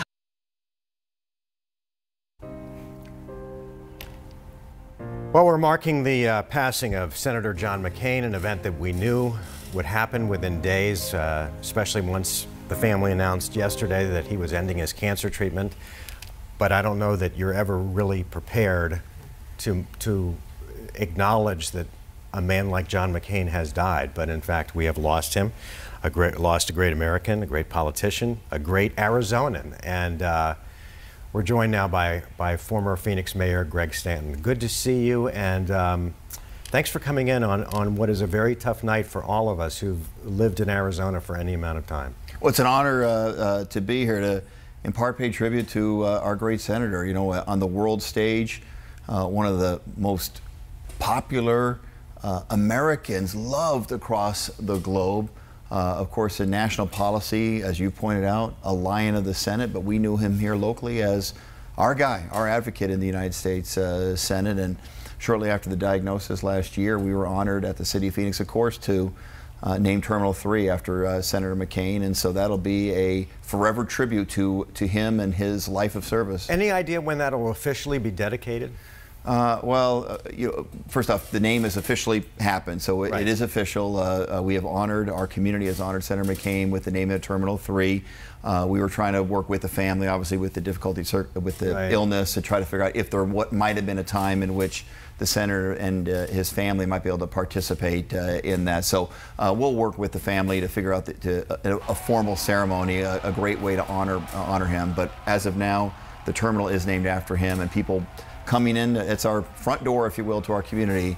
They'll forever know that Senator McCain was someone we honor and respect, and it's one small way that we could pay tribute to him. And speaking of the family, what would you like to say to John McCain's family? Well, on behalf of everyone here in the city of Phoenix, of course, Senator McCain lived right in the heart of the city for so many years. Our hearts go out to Cindy and Megan and the entire McCain family. They're incredible people. The strength that they've shown during this time of illness, it's inspiring to every single person. Inspiring to see it with the support that they've given the senator, inspiring that we should show the same love for our own family members, people who are going through difficult times. And so the senator has inspired us in so many ways, and his family has inspired us, and we've seen that through this difficult time. So our hearts go out to them, and not just here locally, but around the world. People are showing as much love as they can. You're making a run for Congress, and I'm wondering what political lessons, even though you come from different sides of the aisle, what political lessons or what things you learned from John politically? I mean, he gave some amazing speeches during his time, during the time when torture was an issue in the United States of America. Who spoke more eloquently, saying that doesn't represent American values than our senator, of course. And it was not popular at the time that he did it. Immigration reform. He was a guy that worked across the aisle to come up with a comprehensive immigration reform that did have strong border security in that. That's a model that we should be following in Washington right now. And of course, the speech that he gave on the night that he lost the presidency. Yeah. When an African-American man beat him for the presidency, and his speech that night, eloquent and healing, saying to America, you know, we had a tough race, but we've elected a president of the United States and we need to stand behind him. That was a grace moment that you almost never see in politics. It's interesting, and it's come up a couple of times tonight. When he corrected the woman at a debate who said that Barack Obama is an Arab, and he famously said, no ma'am, no ma'am. He is an American, he's a good man. We have differing points of view, but he's a good man. I think that's also speaks to his legacy and who he was. As we study his life and legacy, and we will, because in the history of great Americans, John McCain will take his rightful place at the very top of that list with his military service, his personal sacrifice, and then the way he went about public service in the political sense. Not really caring about political party. He was a good conservative, a good Republican, but when it came to public policy that I believed in, whether it was campaign finance reform, gun legislation, he went against the grain and went against his own party when he felt it was right for America and for Arizona. And anybody running for a political party, whether political office, whether it be me or anybody else, that's the lesson of John McCain. Do what you believe is right. Don't worry about political party. Let the chips fall where they may. And do you think that there are enough politicians going forward who will be willing to take the lumps to put country before party? Well, right now, obviously what's going on in America, sadly, is just the opposite. And maybe this moment where we've lost one of our greatest Americans, one of our greatest leaders that stands for doing the right thing regardless of political cost. Maybe we're going to learn that lesson and turn the tide of American politics in a different direction. I sure hope so. That's the lesson we can all learn from the life and legacy and the leadership of John McCain. Now, we've talked about some of his professional highlights. Do you have any personal moments that stand out to you with John McCain? I'm telling you, and Bram, you know this, when I first ran for mayor, my opponent, a good man, was Senator McCain's chief of staff. Senator McCain was very much in favor of my opponent. He didn't support me at all. We had one heck of a Donnybrook. I was lucky enough to be successful. And you know what? I got a call, I think it was the next day after the election, from Senator McCain. We set up a meeting to get together. He was in Afghanistan, believe it or not, earlier that day. I thought they were going to have to cancel the meeting. His staff said no. He's still going to come down to City Hall to meet with you. He got off a plane from Afghanistan after visiting our American troops, came down to City Hall, and you know what he talked to me about? He said, I want to have a good working relationship. I don't care about the election. He said, obviously, we're going to work together on a variety of issues. Make sure you support Rio Salado and the development of Rio Salado, and that's one of his lasting legacies beyond his passing is mayors and cities and congressmen are going to work together to complete that Rio Salado project. So support that and support the Coyotes, the hockey team. Yeah. That's the other thing he told me. Right. He said, as long as you do that, we're going to get along great. And we did get along great, and that's the kind of guy. He didn't care about the election. Once it was over. Huge sports fan. Tonight we've had just a myriad of sports executives on, from Derek Hall. Luis Gonzalez is going to call in just a couple of minutes. Jerry Colangelo, all talking about what a huge sports fan this man was. Remember, late in his Senate career, he didn't have such a great moment. He was questioning a witness at a hearing, and he lost his train of thought. People said, well, what's going on with Senator McCain? It turned out he had been up late watching the Diamondbacks game, and when you're on East Coast time, that's a late night. So that's all that was happening is he was a little sleepy from being such a great sports fan. He did support the teams, the players. He understood how sports can bring a community together. He was a true fan, and that's among so many other things. That's part of his great legacy here in Arizona. Yeah, what would you say is the most important thing? There's so many, but the most important thing that John McCain has done for Arizona? Oh, that's a really interesting question. First, I would say, beyond anything he did in the Senate, what he did as a military hero, being a prisoner of war, and the leadership lesson we could all learn, the selflessness of having the choice to leave and deciding to stay with his comrades because he didn't want to send any message other than we are in this together. What an incredible legacy that is. Also, our military women and men had no bigger champion. We're lucky in Arizona to have lots of jobs associated with military and support for our military, and tens of thousands of people have great jobs here in Arizona because he was such a champion of supporting the women and men in uniform. And so, among many other things, I would say that's one of his great legacies.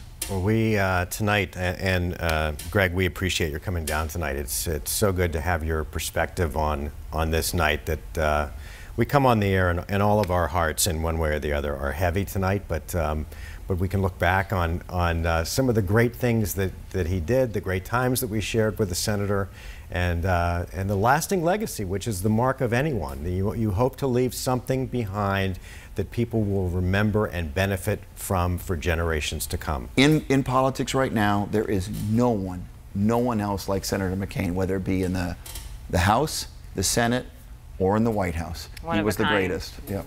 Yeah, I don't know if you heard what Bram was talking about earlier, but Chuck Schumer, you won't find anyone who's further left than Chuck Schumer wants to rename the Senate office building in honor of John McCain. I'll vote for that. Thank you so much. All right, well, thank you so much. Thank you. All right, appreciate you. Have a great night. All night. right, we want to go to another good friend of Senator McCain's, Dr. Oliver Harper, on the phone with us. Oliver, thank you so much for joining us on this night, and I know it's especially tough for you because you've had such a long time friendship with John and Cindy and the family. What a man we have lost. Yes, a wonderful man, a close friend. We love the McCains. Our children have grown up together, and the one thing you can say about yeah, I think maybe your TV, Oliver, if your TV is turned up, maybe turn it down because we may be getting a little bit of feedback. Yeah, it's off, I think. Okay, go ahead. I'm sorry. Yeah. So anyway, I'm just the point I was making is that my children are really grieving today at the loss of someone who's been an inspiration and a great friend to them. And Sharon and I are grieving. You know, we were able to spend the last couple of days with the family, and we saw the wonderful moments of their closeness with saying goodbye to their beloved husband and dad, and it was very moving. Hi, Ollie. It's Bram Resnick here, and I just want you to go into. Hey. I'd like you to go into more detail because a lot of folks don't know just how close your two families are. You live right next to them. You have a home next to them on Hidden Valley Ranch, and you live close to each other on Central. And the kids grew up together. The families grew up together, didn't they? Yes, they did. And as a matter of fact, my son Joe was the officiant at the wedding of Jimmy and Holly McCain. So, I mean, that's how closely regarded they are. My sons and daughters have been inspired by them. I know at difficult times in their formation as good, upstanding citizens, they've had tough times themselves, and they always think back, well, boy, if this is easy to go through compared to what John McCain did. So, you know, it's helped to form them in their courage and forthrightness, and also their love of country and their love of doing something that is not in your self-interest. Ali, I'm wondering, as someone who knows John McCain perhaps better than anyone, what kind of president you think he would have made had he been able to win? Oh, I think he would have been wonderful, either in 2000 or 2008. He would have reached across the aisle. He had a strong traditional conservative principles, and but he had respect from everyone on both sides. He would have been a uniter, not a divider, he would have been exceptional. Ali, if you've been watching our coverage, you saw the procession and people here in Phoenix already coming out to pay their respects to John McCain as his hearse made its way to the mortuary. Do you know anything about the specifics of his funeral service and what is going to happen after today? Yeah, you know, you'd have to check with his staff on that. I don't know the specifics, the timing.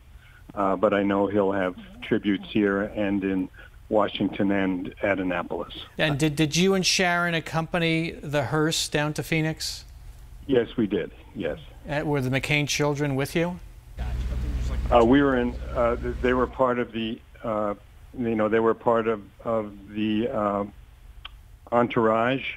We were in our own car driving home in the motorcade. And Ali, as we said, you're neighbors with John McCain, and you know he's led a very public life, and so there's a lot of things that people do know about John McCain. But being so close to him, is there anything that you can tell us that maybe people don't know about the McCains or John McCain himself? Well, they may know this about him if they've ever encountered him, but he's the most respectful of the common man. I mean, every weekend that we'd be together up in Cornville, John never got used or preferred the print of a newspaper versus the online version. Okay. So on every weekend, he and I would drive into the local Safeway, and he'd get in the Starbucks line and visit with all the people who were waiting for their coffees, and I'd go over and gather the Times and the Wall Street Journal and the Republic, and that was a ritual every Saturday and Sunday morning when we'd be together up there. Okay, which was his favorite? Can you tell us? Which one was his favorite? We want to know. Oh, no, he read them all. He read them all. You know, maybe you should have been a politician, Ali. Ali, I had the good fortune of going to Washington back in 2016 and spending some time with the senator. And I was working on a story about why Washington doesn't work and can it ever work again because of this great partisan political divide that we have in our country right now. And I know from talking to him and from talking to others that it was one of the great concerns that he had in the last few years of his life, how divided we are as a country and that he's never seen the country like this before. Did he talk to you about that at all? He did talk about the necessity of bringing both sides of the aisle together, both sides of the political spectrum together. And of course, he had, there was the McCain-Feingold bill, which was It was the McCain-Kennedy immigration bill. Now these they were cross the aisle efforts, and also you may recall that he was one of the eulogists at Ted Kennedy's funeral. Right. So that's what a relationship he had across the aisle and with other points of view and opinions. You know, one moment I'd just like to relate was in New Hampshire in 2008, and John would be president. If New Hampshire was a country, he'd be president of New Hampshire. All right, Oliver, well, you're a friend and neighbor of John McCain, and we send you our condolences, and we want to thank you very much for joining us tonight. Thanks. Thank you. Thank you, Ollie. Dr. Oliver Harper, a very good friend of Senator McCain's. We'll be right back with continuing coverage here on 12 News. All right, excuse me for saying that. I think I jumped the gun a little bit. Bram, you had a chance to look back on some of the great moments of Senator McCain's career. And there were many of them. And going through Senator John McCain's career, you realize he's been on the national stage for 50 years. There was a lot to go through. Here's some of what I found. What's your name? McCain.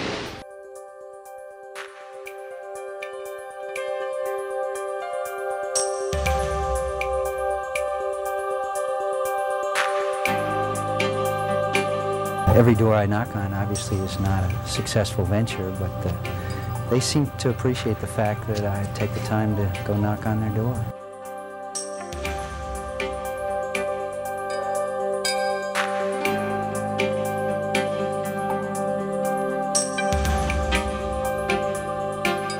I intend to be a senator for all of the state of Arizona and all of the people of Arizona.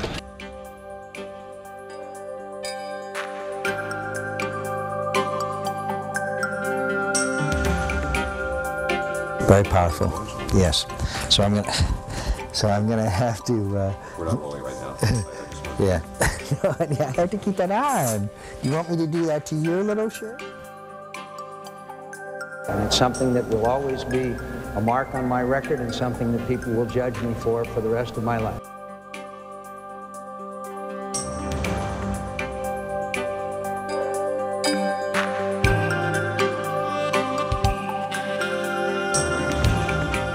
There's really only two duties that the Vice President has. One is to inquire daily as to the health of the President, and the other is to go to funerals when third world dictators die. And neither one of those are very challenging duties. Superstitions, the things you got with you.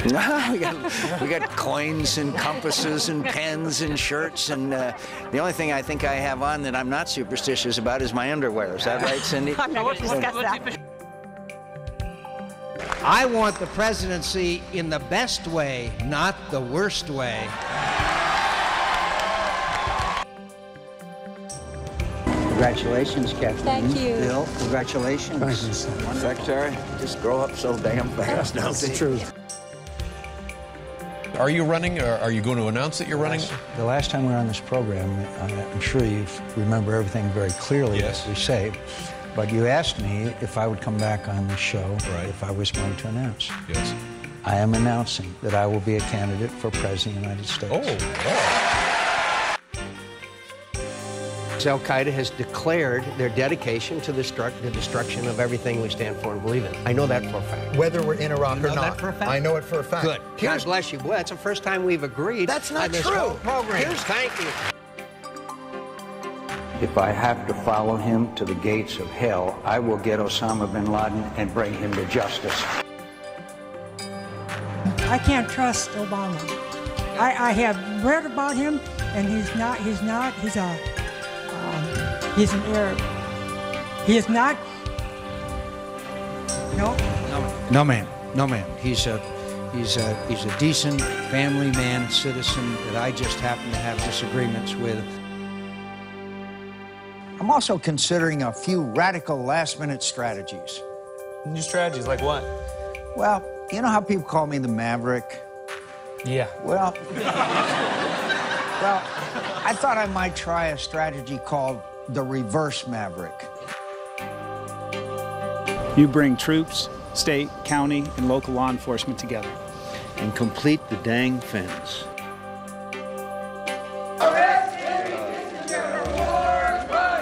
You know, you're going to have to shut up or I'm going to have you arrested. Get out of here, you low-life scum.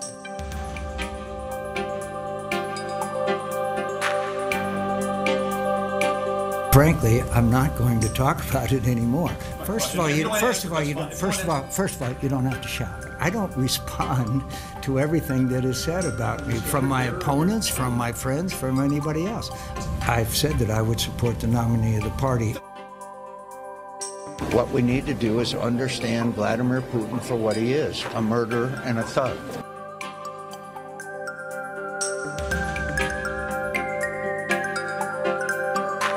What have we to lose by trying to work together to find those solutions? Now we're going to do what we can, get the best doctors we can find, and do the best we can.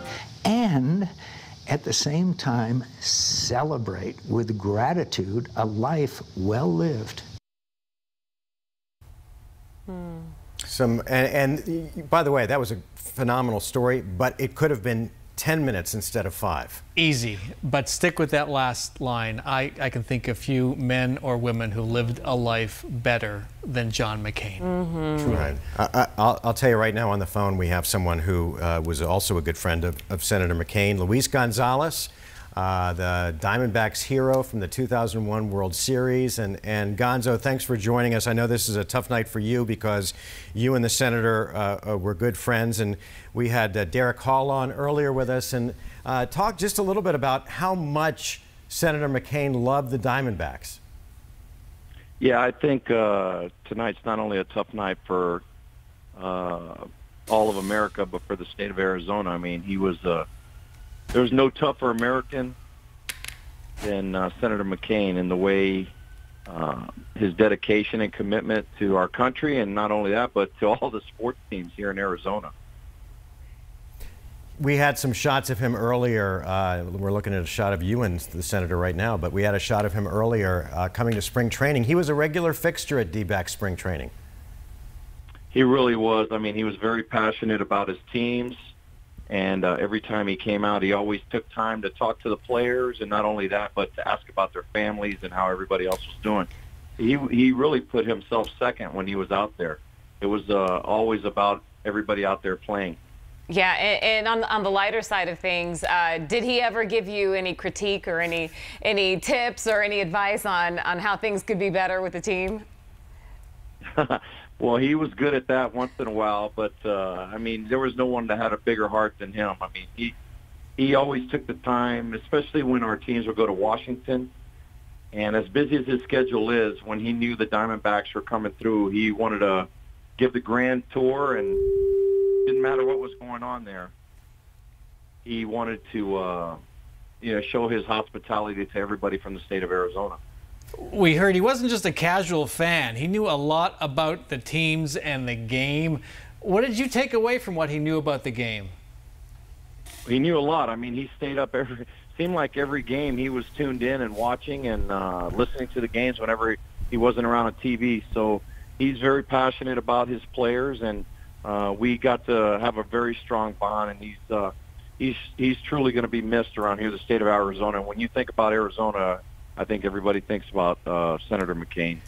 Luis, we had Jerry Colangelo on earlier, and we were reminiscing about the 2001 series and going back to New York to play the Yankees shortly after the terrible tragedy in New York City with the Twin Towers and touring Ground Zero. Senator McCain, of course, had come up to New York because he was a huge Diamondbacks fan, wanted to support the team. Can you remember back to that time and all the emotions that must have been going through you and the rest of the team, being in New York, representing Arizona, but being an American at that particular point in time and having Senator McCain with you? Well, he was the bond. I mean, for all of us, I think having him there as our leader, representing the state of Arizona, and knowing that we had a very prominent figure with us, it made everybody just feel pretty secure out there. And he took us around, and of course everywhere Senator McCain went, everybody knows who he is. So it's just an honor to have been around him and spent so much time with him. And our thoughts and prayers go out to Cindy and the rest of the McCain family. Yeah. Luis Gonzalez, I appreciate your joining us for a couple of minutes tonight on a night where we say goodbye. You know, we've been saying over and over again that we were all prepared for this. We knew the senator was declining rapidly, but at the same time, once we heard the news this afternoon that he had actually passed, it felt like I'd been hit over the head with a hammer, and I'm sure the same for you. Yeah, I think, you know, after his family decided that they were no longer going to do treatment, he's a fighter, and he fought all the way till the end. But I think he's in a better place now, and he'll be looking down over the state of Arizona and all over the United States. He's a man who's truly going to be missed. When's the last time you got to see him? I spent some time with him a while back at his ranch, and I talked to him once in a blue moon. I would try to either send him a message or, you know, with Cindy, she was always the liaison between everybody. So, you know, it's a special family, and I think Christine, my wife, and I, and our kids, and I think everyone in Arizona is. It's a sad day for everyone. We know the ranch is a very special place to him. What was that ranch visit like for you? I don't know if your family was there. It was really cool. I mean, I went out for one of his events out there, and he was very proud of that place. And him and Cindy and their family took a lot of pride in it. So it was just an honor to be out there and spend time with him over there. Did you get the sense that that place was his sanctuary? It really was. I mean, the first time I went out there, I really didn't know where we were going because it sits off the highway. You're going down dirt road way back, and it seemed like into the middle of nowhere. And then all of a sudden, this beautiful area just shows up, and it's his home away from home. And I think that's where he's at peace. And of course, that's where he passed. And I think it's something that. Cindy and him had a special bond over there, and I'm sure it's a special place. Luis, I know that one of the things that bothered the senator, especially over the last few years of his life, this great partisan divide we have in our country right now. Did he ever mention or talk about that with you at all? No, I think I'm great friends with him. I think we tried to keep politics out of it as much as possible. We were friends. We talked more about sports than anything. But he's also the man that if he ever needed me for anything, I was always going to be there for him no matter what.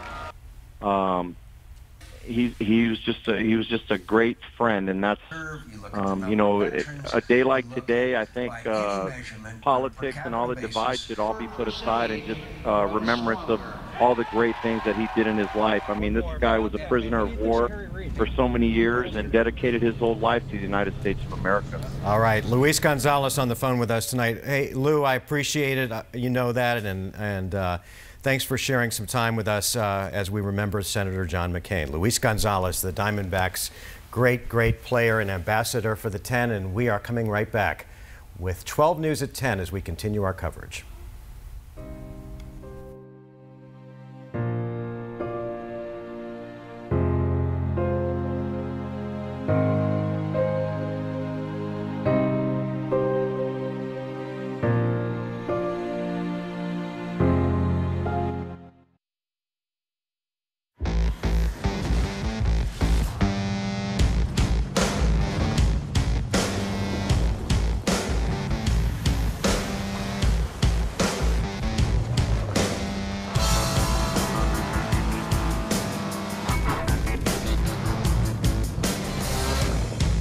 Current competitive owners and lessees can get $2,500 total cash allowance on most 2018 Colorado pickups when you purchase.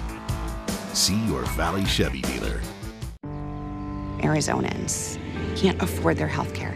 Some people don't have it. Those who do have it are paying too much. Kirsten Sinema says end the partisan nonsense and protect Arizonans. It's why Kyrsten Sinema voted to stop a new age tax on health care for Arizonans aged 50 and over and protect coverage for 2.8 million Arizonans with pre-existing conditions. You've got to bring people together to do what's right. Kyrsten Sinema, Senate. I'm Kyrsten Sinema.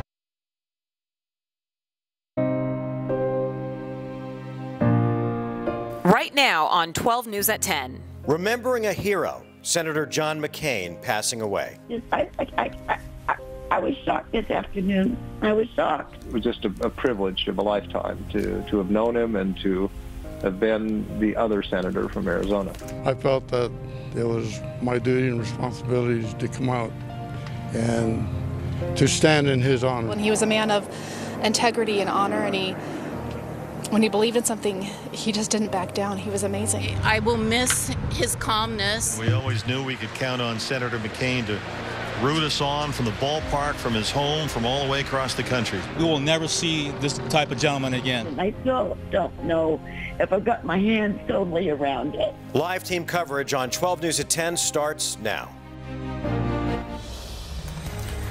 From prisoner of war and American veteran who fought bravely for our country, to the halls of Congress, to the U.S. Senate, to a run for the White House and the nominee for the Republican Party, the lion of the Senate and a champion of human rights, John McCain, passing away this afternoon at the age of 81. That's right, losing his battle of brain cancer.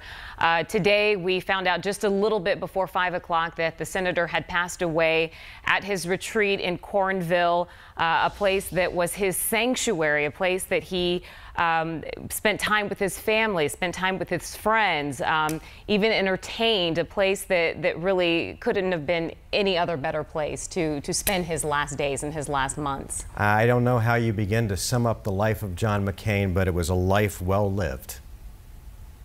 We're no longer staring into the abyss of defeat. He was a political giant in every sense of the word, with more than 3 decades in the U.S. Senate. And then, in 2008, he was the Republican Party's nominee for president. During that time, Senator John McCain earned a reputation as a tenacious and powerful force in Washington politics.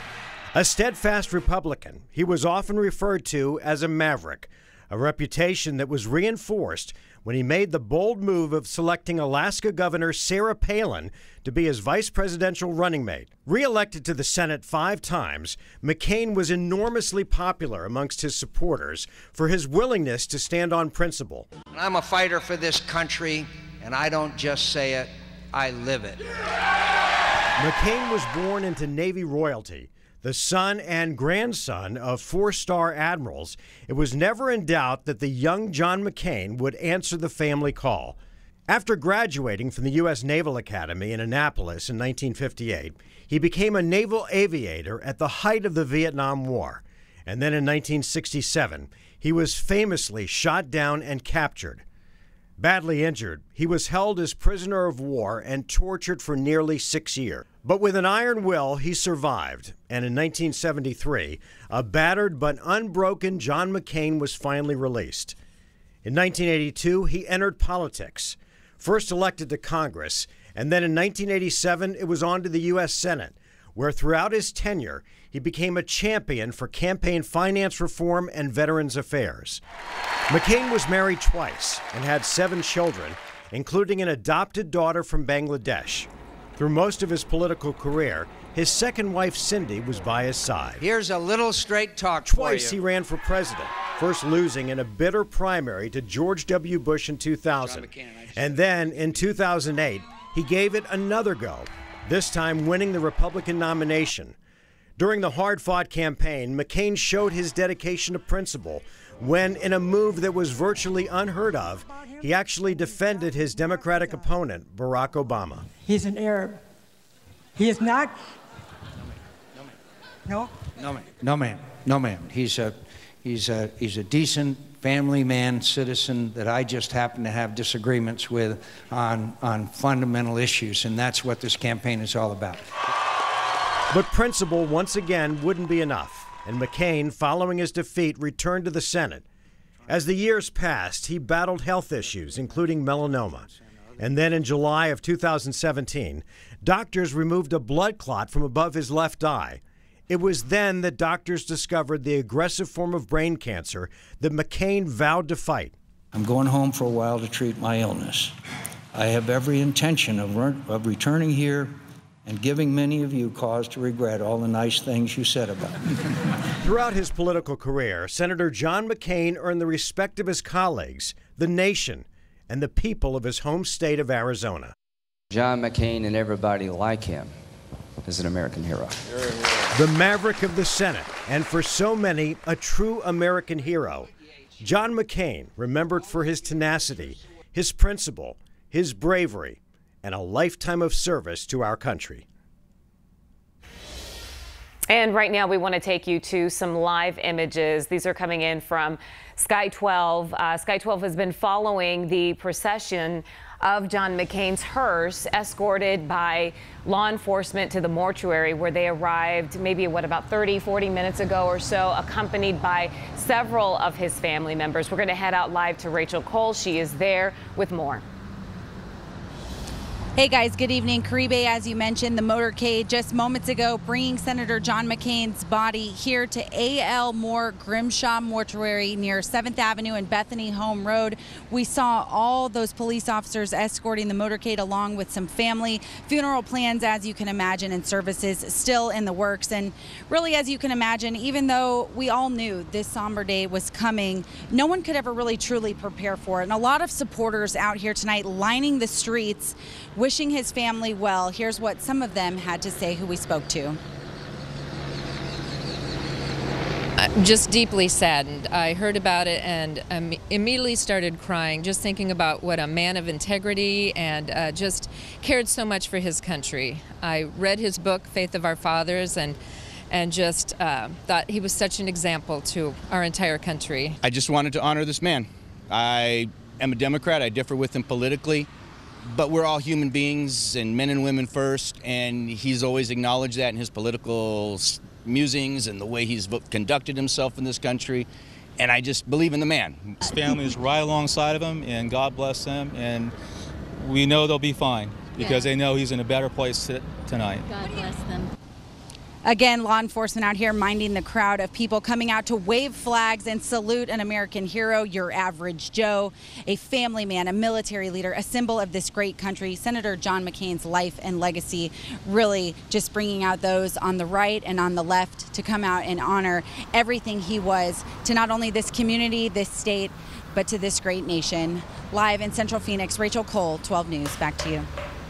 All right, Rachel, thank you. It's great to see people coming out and paying their respects. They'll have many other opportunities. We don't know yet on the final details of the funeral, but we do know that his body will be flown to our nation's capital and will lie in repose there for some time. All right, let's continue our coverage now. Joe Dana is up in Cornville near the McCain Ranch, where the senator spent the final months of his life and where that procession that brought his body home to Phoenix began about 2 or 3 hours ago. Joe?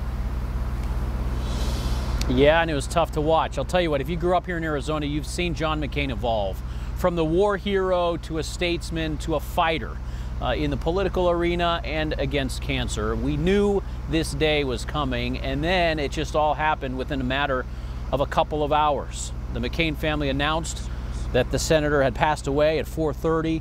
By mid-evening, a procession of SUVs, troopers, and a black hearse had traveled through here and then left. A charismatic, uniquely gifted public leader of our time had left his imprint on this tiny community here near Sedona and on the state, and was departing for the last time from the Red Rock country that he cherished so much with his family. And one reason people up here have appreciated John McCain is his outspokenness on big issues, not just partisan talking points. McCain's close friend, former Attorney General Grant Woods, talked about that role that the senator magnified. And I want to say one more thing about that. John McCain has been the voice, the American voice, for human rights and for the right of every person in the world to be free. He took our Constitution, our Declaration of Independence to heart. He believed it, that every person has a right to live free. Not because the government says yes or no, but because that's how our Creator endowed us with those inalienable rights. He believed that.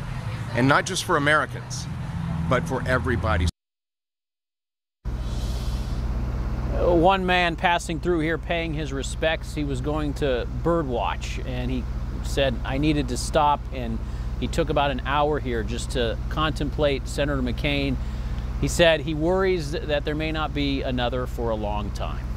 In Sedona, I'm Joe Dana. Back to you. I think he's right, Joe. I think he's right. The mold of that man will not be duplicated anytime soon. Thanks for your coverage tonight. Well, Senator McCain's office is here in Phoenix at 24th Street in Camelback, and our Ryan Cody has been out there for the past couple of hours. And Ryan, have people already started to stop by there and pay their respects? They have, Caribe, and it didn't take very long. I would say within about an hour or so of the news coming down this evening, there were well-wishers that were coming by to pay their respects, say some prayers, drop off flowers, balloons, candles. If you take a look behind me, this isn't a place that many people think of when they think of John McCain, but this is his Phoenix office. Behind that red balloon you see right there with the lights on is the lobby to his office. It's most likely the place your phone call would have gone if you tried to call the senator and maybe leave a message with his secretary. Several people have been coming by steadily throughout the evening to leave things, just say their goodbyes. It's not as much of a large crowd as you might have seen earlier where Rachel is, but it has been steady and the message has been strong throughout the evening. I hope there's so many more that show up and put flowers and cards and candles, because I think you see a man like this once in a generation, and he needs to be remembered. Samantha Solis and her son Ryan are among the first people leaving flowers outside the window of John McCain's Phoenix office. When he believed in something, he just didn't back down. He was amazing, and he'll be missed. She wants her son to know about the man she admires. I see my mom watching the news, and it'll be about him and about him going to what he thought was right and what was right for Arizona. How old are you, Ryan? 11.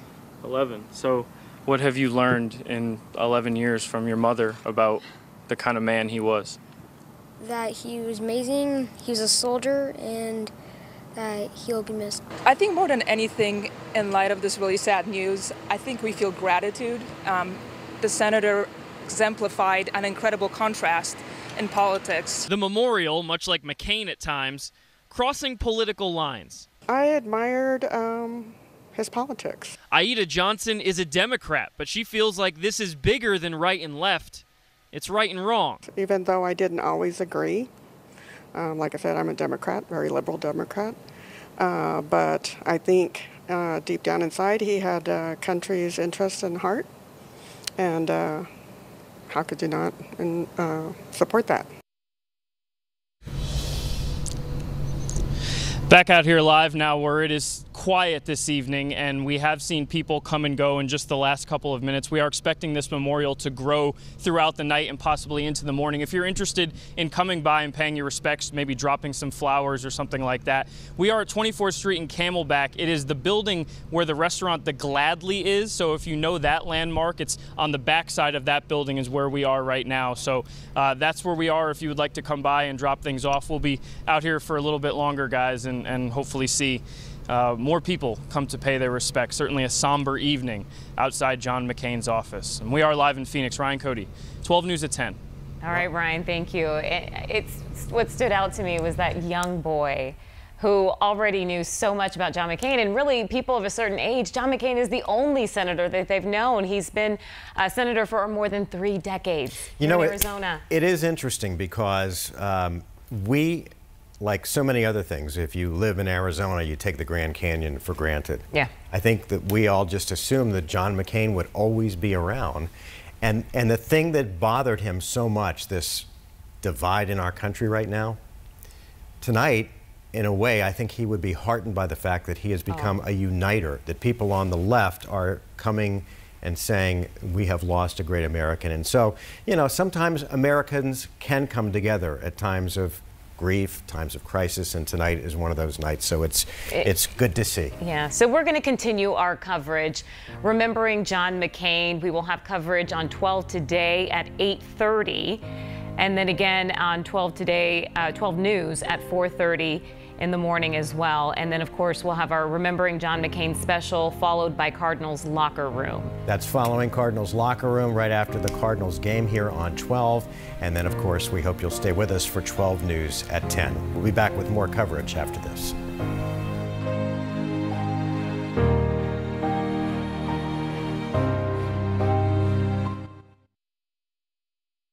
Whether you're going back to school or back to football, get back to Conn's Home Plus. We have all the screens you need to get through the season or the semester. Score big savings and low monthly payments on big screen TVs and laptops, as well as appliances, furniture, and mattresses. Just go to Cons.com to get approved for your Yes Money financing, then start shopping at Conn's Home Plus. You want a better life and our best price, you deserve it at Cons.